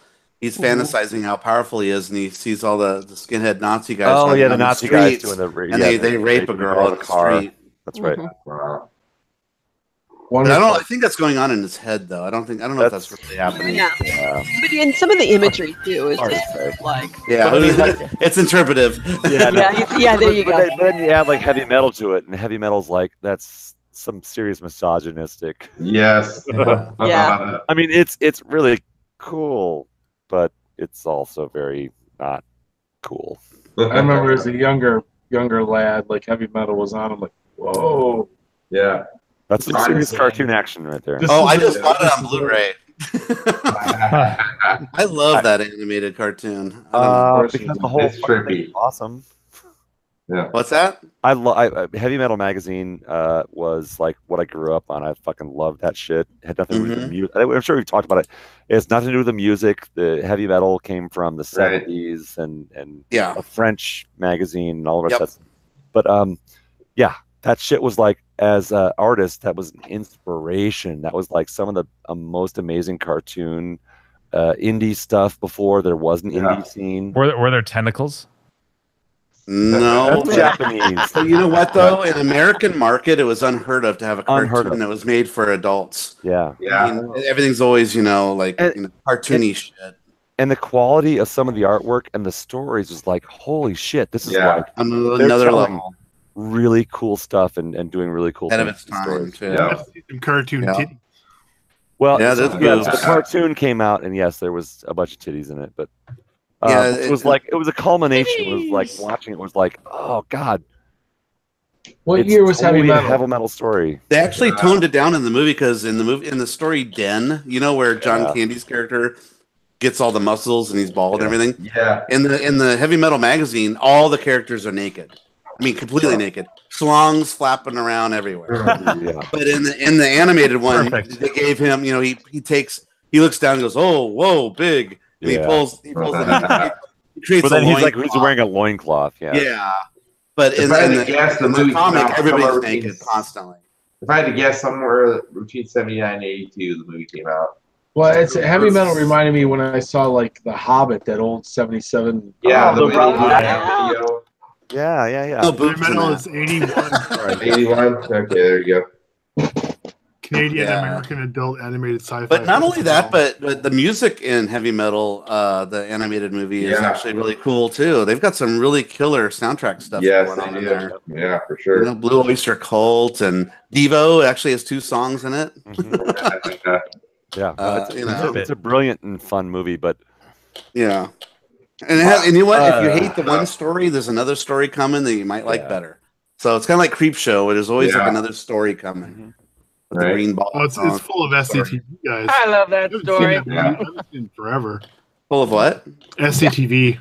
Oh yeah. There's John STD. Candy. And I thought that was kind of funny. STD, huh? Joe Flattery. That's no laughing matter. STDs. Okay, so there's more of my useless trivia knowledge there. So when they were filming Heavy Metal, they needed voice actors, and the studio happened to be right next to where SCTV was being filmed. So they just brought everybody over in between takes. So John Levy and John Candy and Harold Ramis and wow. everybody but Martin Short because he wasn't part of SCTV yet. I think. But a lot of people, most all the male talent from SCTV are in heavy metal. I mean, John Candy has like 6 different roles in that movie or something. It's crazy. I mean, he's Den, in fact. Yeah, I mean, he's the main character in one of them, and Harold Ramis is as well. Harold Ramis, he's like a few characters. The little stoner guy with like the alien. Yeah, with the 3 things. Well, they push the little like lawnmower full of cocaine. And he slipped through his fucking head. More useless trivia knowledge though. In the original, I got a bootleg a long time ago. They couldn't clear the rights for the music for the DVD release or a VHS release of Heavy Metal. So at a comic convention, I picked up Heavy Metal on VHS, right? So I'd watch it, and it's kind of low. It's okay quality, but in the scene that you're talking about with those alien drug aliens, when they're flying over the space station, you see a McDonald's sign, and it actually has the golden arches in the background. Really? I don't know if you remember that. Yeah. So when they finally did release it on VHS and on DVD, they went in with a computer and they recolored the arches to be blue. Yeah. So I'm like, no, I guess they just want to make sure they don't get sued for that. Yes. Interesting. But they still left in other stuff like the Star Trek Enterprise flies by and all that stuff's still there. The broken Star Trek Enterprise. Yeah, it's kind of busted up from Khan or something. From Khan. All right, guys. I have to call it quits tonight. I need to get some rest. I know, right? What makes you say that? Yeah. Real quick before you leave, Gak. We got to talk about Street Fighter. So I want to do Street Fighter briefly, and then I also want to say, I don't know if you remember, guys, in Grinkers during the Nat, Jeff Osver. Yes. Yep. All right. So bizarrely, he's a Seattle guy, right? Yeah. So bizarrely, I did see some. He went to Denver. He was in Denver. So I met up with him at the Pinball Showdown, and I just wanted to do a quick shout out. We chatted for 5-10 minutes while he was had a play a little bit. I just wanted to say he was chatting on Ass Hats. Okay. He was talking about the games that he played there. So I just want to say a quick shout out to Jeff and say for the whole group here, fucking awesome to talk to you again. Like he was my partner for one of the games we played in the Nat, and the fact that we ran into each other in Denver was pretty sweet. So Osfer is literally the second arcade collector I'd ever met. Really? Yeah. He came up for we used to have arcade auctions up here every year. He was the second person I ever met. Collected arcade games. Yeah. Super cool guy. Wow. So thank you, Jeff. There's no way in hell you're watching this, but thank you, Jeff, for stopping me because he stopped me and said, "Hey." So that's cool. So yeah. Awesome. All right. And we're doing Street Fighter 30th before you leave, Gak. If you're in the middle of moving shit, so you probably can't do that. We'll talk about this more. Maybe I will listen to it later. But you guys continue. All right. So I'll see you next week. Yeah. And I'll see you tomorrow, probably. Yeah, see you tomorrow. That's right. All right, Dave from Buffalo. Night, Gak. Remember the videos, Gak. Somebody Dave from Buffalo put in the Alamo. The trailer for Heavy Metal, and you can 15 seconds in, you can see the blue golden arches if you want to see it. 15 seconds in, you'll see them fly by. Yeah, but those used to be bright yellow, and it totally looks. And you almost don't notice it if you weren't looking for it. You know what's funny is I'm watching that and I'm getting flashbacks because there's animated boobs and there's a little guy. I was like, oh my god, boobs! He thought it was big cartoon boobs. Yeah. I mean, we didn't have anime yet. We didn't have anime in the United States. Boobs are still a big deal. Damn it. They were a big deal. They're always. We didn't have Legend of Overfiend or anything. I had National Geographic. Dave, the bigger the deal, the better. Yeah. Yeah, no. By the way, Dave, one of my favorite memories of this last Sneak Fest was how you met your wife.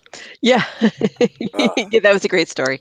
What is Gate 48? I don't even remember telling you. Oh, it was a long story. You gave us the long version of it. Oh God. Well, yeah, you gave us your version of it, which is the long version. But you and Gak are the two best storytellers I know. Yes. Yeah, you guys are great storytellers. Yeah. I wish I could tell stories that well. I told you the whole thing about how we both drive, and I had to ask for. Yeah, I started remember that. Yeah. And like I had, okay, there you go. Yeah, God, that was long. Yeah, it was a long version. Oh, It was good times. But yes, that was super fun. Yeah. Okay, so it's on me. We're gonna go arcade talk here. So Ooh, what did yes. I do this? What did I do this week, arcade related? I keep looking at. I have all these like boxes of parts, which makes me feel good inside, but I don't know what I'm doing with them because I just keep buying parts. So I have a Punch Out down here now. So it needs monitor repair. That's why I got to get Jim here. All my games need monitors. Need repairs. They need to be tweaked. But I have an additional. Screws fall out all the time. The world's in a perfect place. I know. Hey, what the hell's that from? Where's Breakfast that from? Club. There we go. Jesus Christ, so bad. So this week on Claw, somebody was selling the Super Punch Out EXP PCB board. If you want to make your Punch Out a Super Punch Out, you need this one board and you get the additional ROMs. Mike's Arcade, it's $84.95. This gentleman, he had the original board, and he was selling it for $50 shipped. So I did buy it immediately because I do want to have a Super Punch Out. That would be the goal. They're both next to each other. And somebody did PM me and asked, "What did you pay for it?" And I just said, "Well, what he was asking." Yeah. Shipped, and you know, that was good because I'm like, oh, Mike's Arcade is $84.95. Hopefully it works. You know, he didn't. I don't even know if he said tested or untested. He just said the board. Yeah. And I'm like, I'm gonna buy it. So that's the only thing I did really. Besides, somebody has a Asteroids Deluxe for $150. It says, I know, needs new wiring. It was on there for 20 days.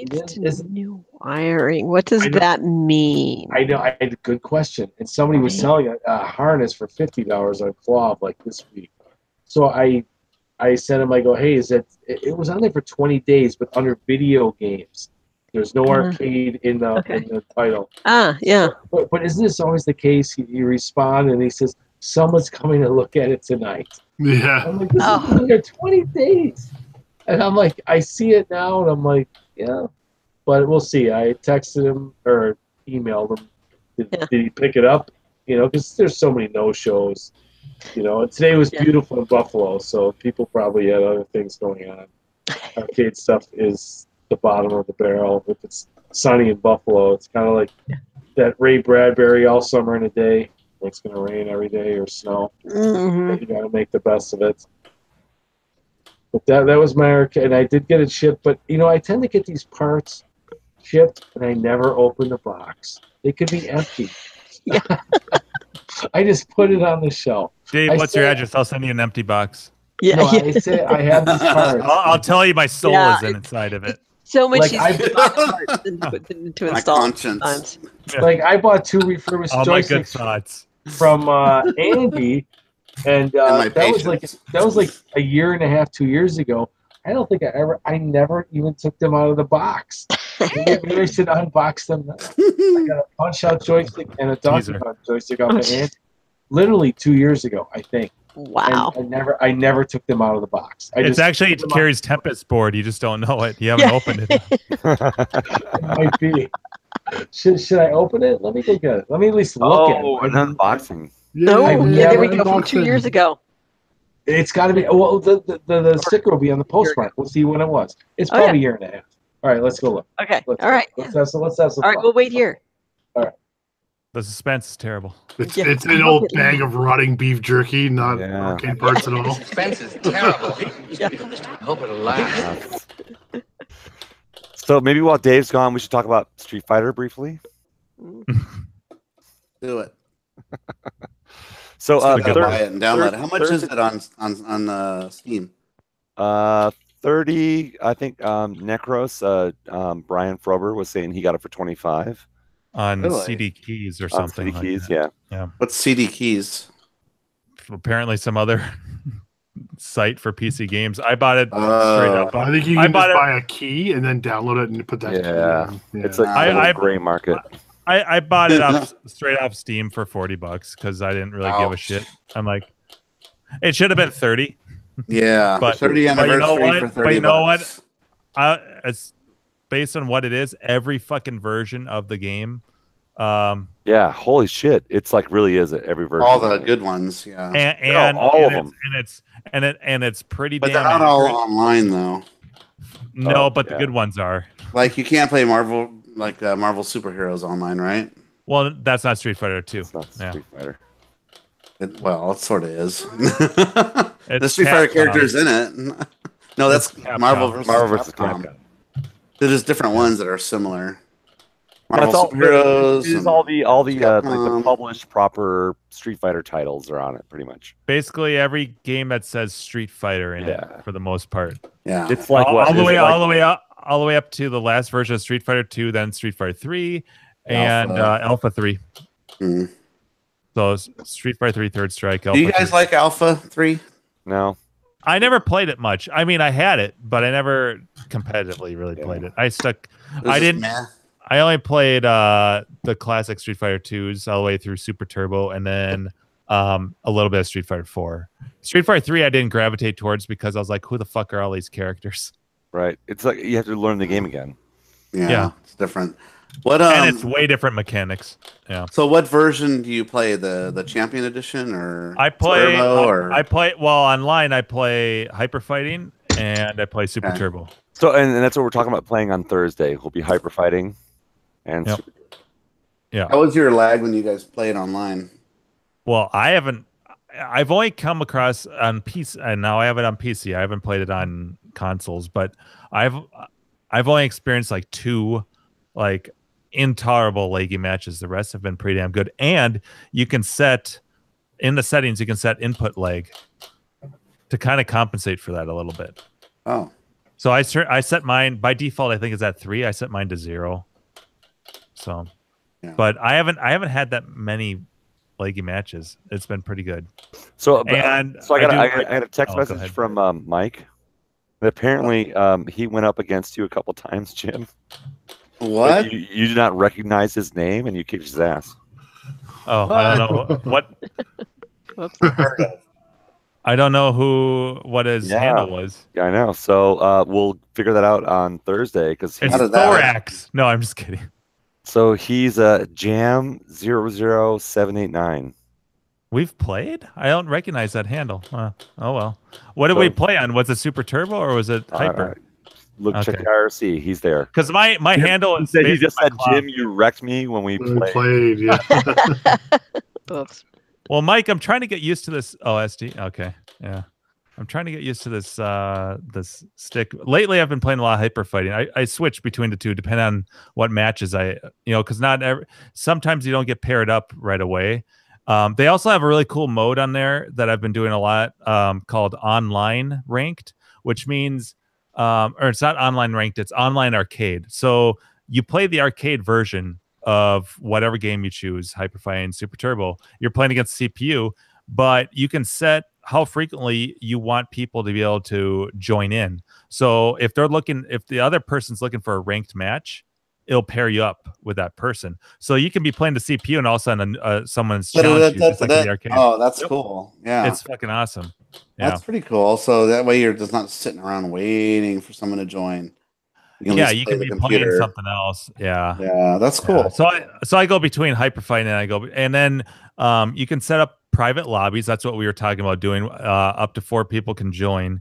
And you can select which games you want to be available. So say you only want to play Hyper Fighting or Super Turbo, you can uncheck the rest of the games, and then when people join, they're limited to that game. Or you can enable them all, and then what happens is each person, when they start the match, selects which game they want to play, and then the AI randomly selects which one. It's like a coin toss, and then you play that game.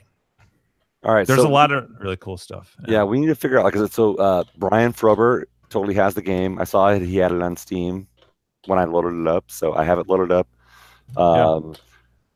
Mike is obviously on board. Jim is on board. That's 3. Mock, you're on board. I'll probably come in. Yeah, and maybe Keith. And Keith. So we've got at least 6 people who are into playing. So can you watch as they're playing, or what happens there? Yes, there's an option to just select spectate. Like a party mode? Yep. So you can basically, the 2 people playing, the other 2 players would be spectating, watching the match. Or if you don't want to fight, you can just select spectate, and then you're not playing. So can you create a room of like 6 people and then rotate the people? 4. Oh, okay. You can make a lobby of up to 4. Fucking 10. Oh, all right. The thing is, Steve from LA wants to fight right fucking now. Look at him. Right all right, I'll play. Like right now, let's fucking go. Let's go. Do this shit. It's on like Donkey Kong. Goddamn pussies. But I've been really liking Dragon punch you in the cunt. Hyper fighting is hyper fighting's so good, but I forgot how strict the timing is on. Sorry, Steve. Blanca is punch so you in good the at cunt. Although I've been playing a lot of Guile lately too. Yeah. In So I only played one game. I dropped 1 quarter. I played a championship, and I was playing Blanca, and I got to Saget on 1 quarter. That was nice. That is as far as I played the whole game. I have no idea how hyper fighting and the rest of it plays. I've never played online, but yeah, hyper fighting's much more balanced. But I know that's really good. I just jumped in and played. Yeah, nice. Yeah. I could have stayed home and played with myself. Yeah. So, I mean, worst case scenario, we set up 2 rooms.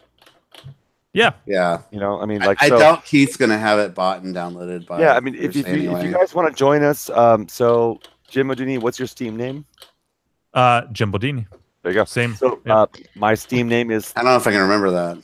My Steam name is 34K. So, friend us up. And if you want to join us, make sure that you're on our friends list. And it's fun. PC Gaming Thursday. Yep. Yeah. So Thursday night. So I'll be online probably a lot earlier than you guys, but I'll probably jump on. You know. And still keep an eye out for Friday the 13th if that ever goes on sale again. You gotta pick that one up because that looks like fun. It's still on my wish list. Yeah, me too. As soon as you see a sale. I just read an article that talked about Nvidia releasing their next generation cards in the upcoming months. So that's what. So that actually makes me happy because maybe they'll drop. I mean, prices have kind of went down. I've been holding out on buying a new card. Oh, what Dave, unbox that shit. What card are you looking at? Like a. I was looking at a 1070. That's what I have. But now with that announcement, who knows? Yeah. Andrew has a 1080. 1080 Ti. Woo! No, I balls out on this one though. So this is my blow your wad. I'm not gonna buy it. I'm upgrading my PC for 5 years. Well, here's the thing about Street Fighter. You were talking a 2D fighting game, so like you don't need shit to. This fucking pack right here will fucking play Street Fighter. Oh yeah. So you play it on a potato. Yeah, if you want to. Yeah, right, exactly. If you know. Am I opening this shit or what? Yeah, sorry. So we're just drink your Bud Lights. We're winding down Street Fighter. We've been building up this shit all night for those of us who have wanted to do the Street Fighter conversation. So just 1 fucking second, Mister. I have to go get a goddamn box for myself. That's been sitting around for years ago. That I'm not cared about opening until tonight. So let us know. It's conversation. It's not 2 years. I was way off of my timeline. It is from April 7th, 2017. Oh. But it's never, but yeah, a year, couple months. So real quick, just Dave, let me just put a lid on this conversation. For anyone who wants to join us for Street Fighter Thursday, we're doing Thursday night this week. I'll be online on Steam, 34K. Add me as a friend.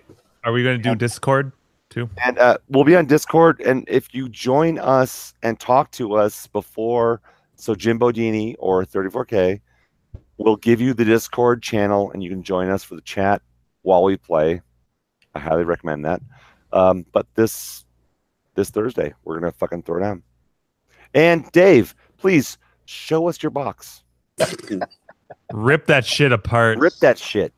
Okay, Tear it up. I'm very impressed with the postage on this because it's only $6.83, and this You're an seems easy like man to please. This seems like a really good deal, like for this size box. Okay, so we're gonna open it, and this is one So of what those did you things. pay in shipping? That's the question. Did you pay for it shipped, or did you have to pay extra for the shipping? And did I you might only have pay $6? I probably paid $10. I'm thinking in my mind, which is still fine because he's got to put them in here. That's fine. It's nothing.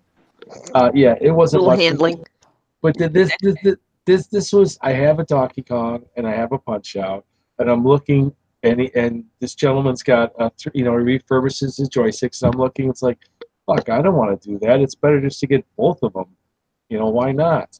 They're going to be shiny and better than what I have, and I have extras, and he had a good price on them, so I pulled the trigger. Late night drinking, he just listed them, and I'm like, I want them both.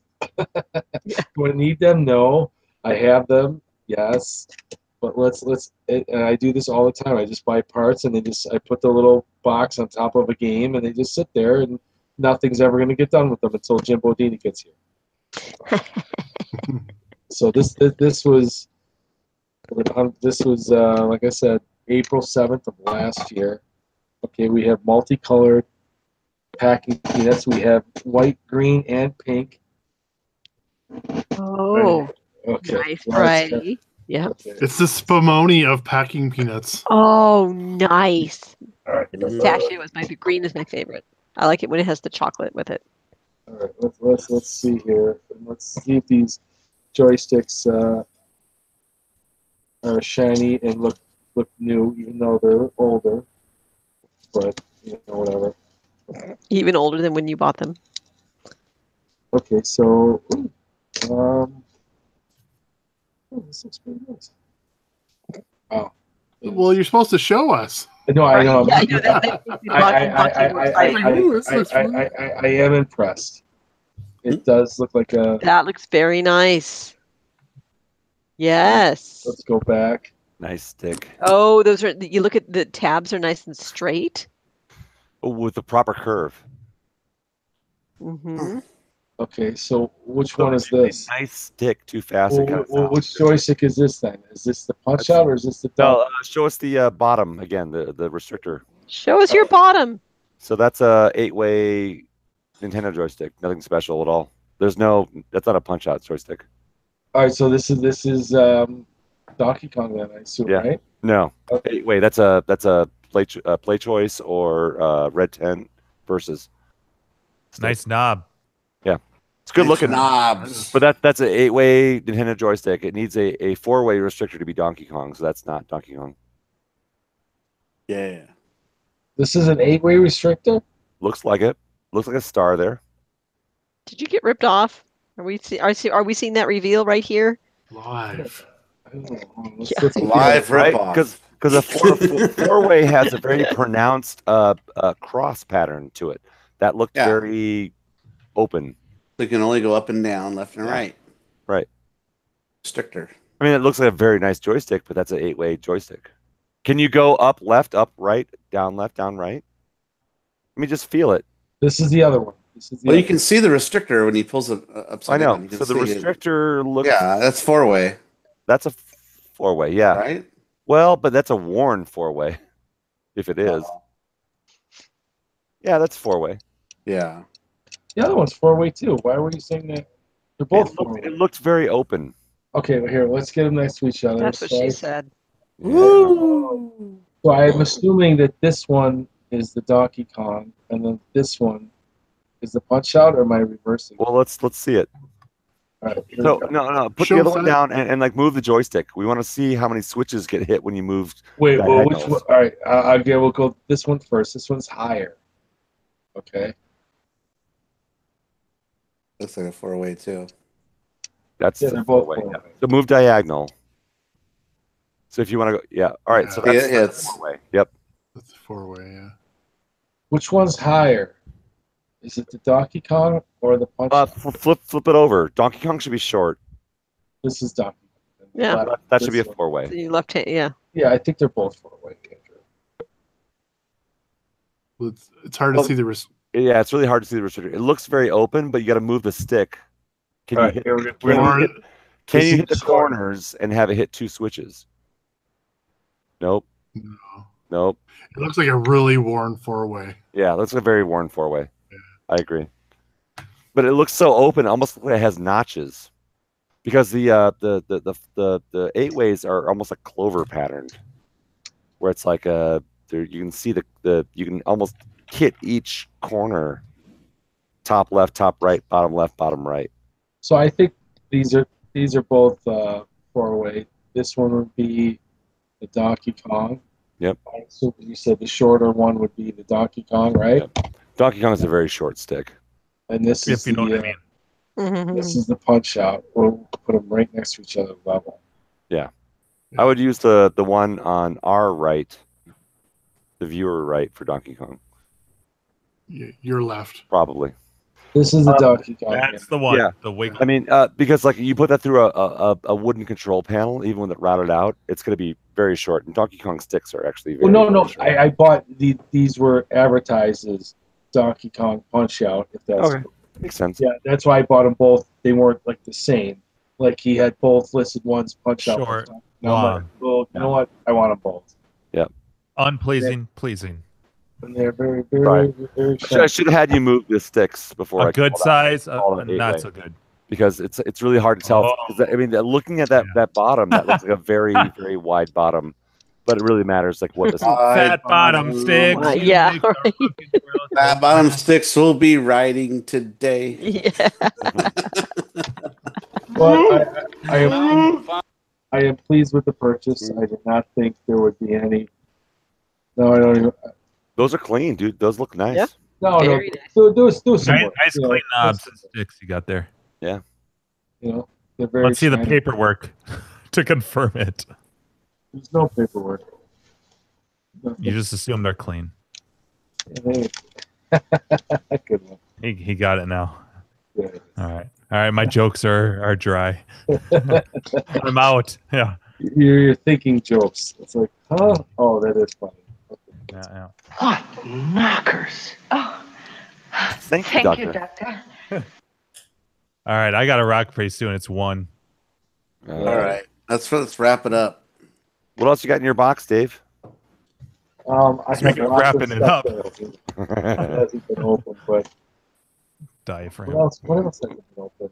What? A lot of stuff that hasn't been open. It's just sitting up there. I get these late night Bud Light marathons, and I just get excited. Dave, be sure to let me know what dates you want me to fly out there for. I know. I was thinking, I'm not gonna forget it now. I know. No, I'm very excited because I'm picturing me and you drinking beers, and then you peeing on your grass together. Yeah, and then without my crossing kids, the stream. Don't cross the streams. and then my kid's going, "Daddy, what's he gonna fix?" I'm like, "Well, we're gonna see." Yeah. We're not gonna give him Bud Lights yet. Yeah. No. He likes fancy beer, and then we'll take you to Duff's for chicken I'm wings. a fancy man. Yeah. And it'll be fun. No, I like that a lot. I think That'll be fun.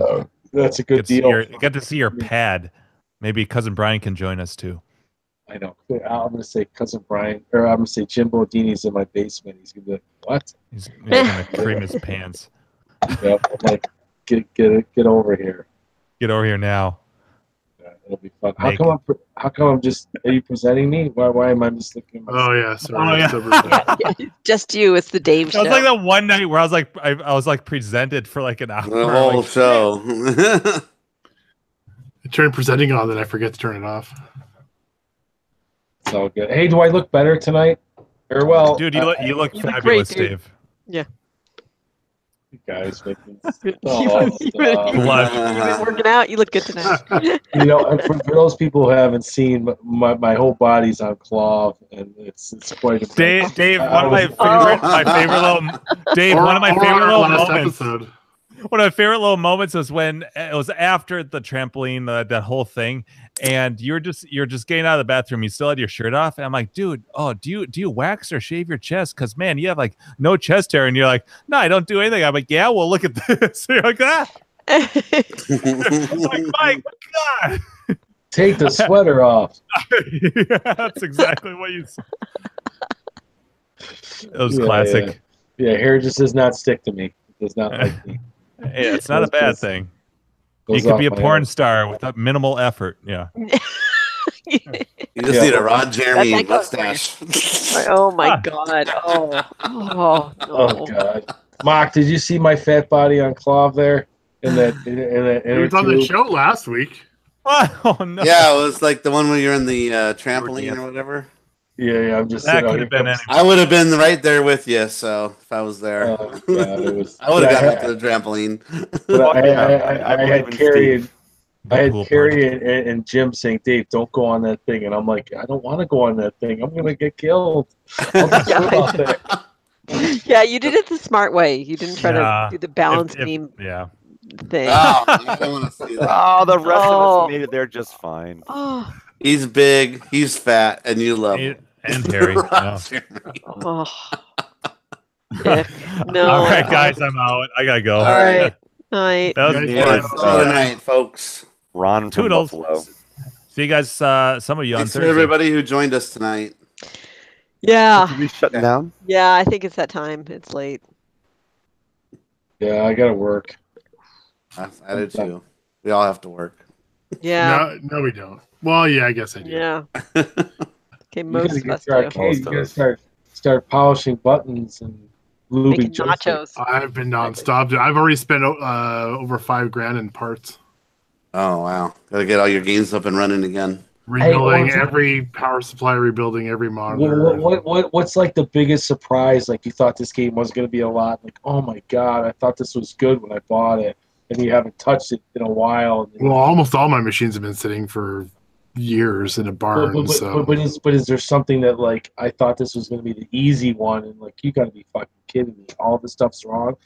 There had to be some shocker. Like you thought, oh, this one will be a quick one, and then it turned into like, oh Christ. I'm still not through them all yet. There's not one that like oh, I thought this was a good one. I had a missile command that I know was working really well not that long ago, and it's all sorts of wrong right now. So that's probably one of them. But I've had a couple other ones where I've bought a couple of games. I just bought them, never tested them. I bought them cheap, and I just threw them in my barn. And I'm going to testing the power, and they've got power, and I hook up the boards, and all of a sudden, holy fuck, the game's running. You don't got to do anything. Just wipe it Well, down. I'm still going to rebuild everything just to make everything rock solid. But And you're going to be free play the whole thing. Is that what the deal is, or no?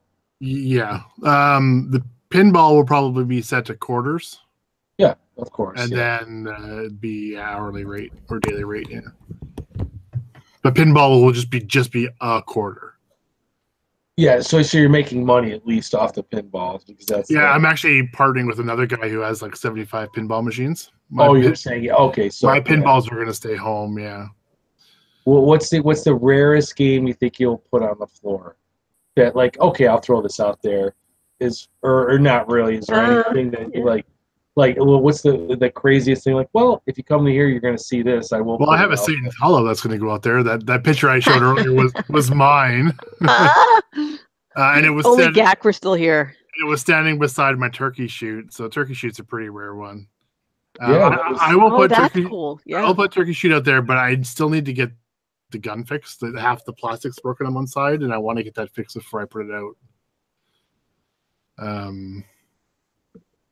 Satan Hollows, yeah, that's kind of. I mean, you don't see those that often at all. Yeah, well, and turkey shoot you don't see very often. No, Steve doesn't have one, does he? Crinkers? I don't think so. Nope. Yeah, why isn't it on his list? Surprised. It's not a very common game, that's for sure. Did Time Runner sell his, or he was selling a board, or what was he selling for a while there? He was selling. I think he was selling a board because he needed to fix another board or something. I don't think his was fully working. Mine's fully working. Wow. At least it was last time I had it on the show here once, right? I had it behind me and I was playing it. I don't remember. Well, I was probably asleep.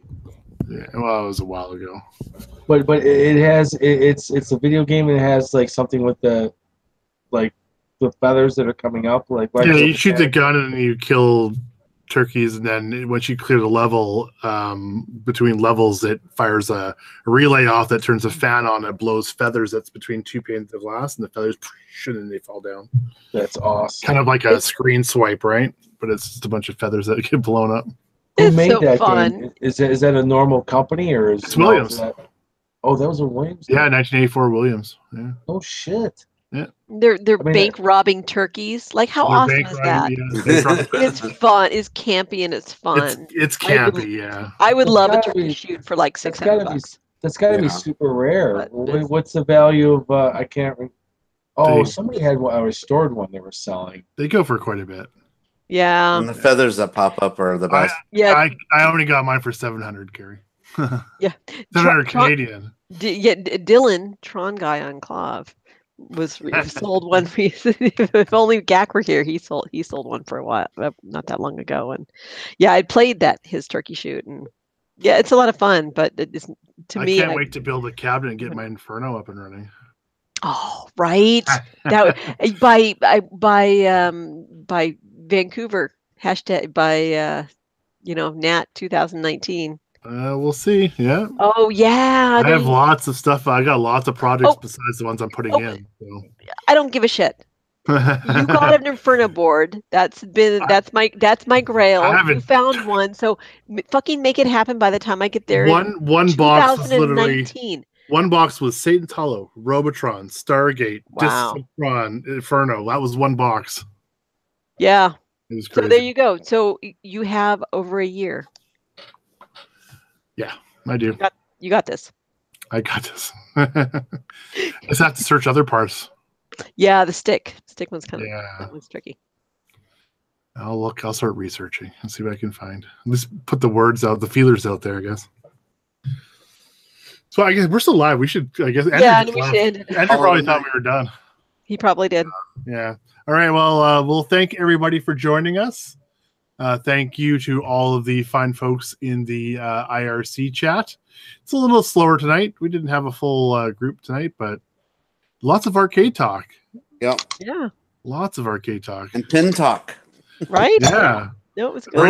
Right up the arcade talk's right up Dave's alley. Oh, I like the arcade talk. You know what? I'd like to thank Dave for being the host of tonight's show as well. It was well orchestrated. It was very well done. Brought to you by Bud Light. Brought to you by Nassau. Yeah. Nassau, the home of the smoke-ridden cottage. Yeah. All right. Good night, guys. All right. Thanks, everybody. All right.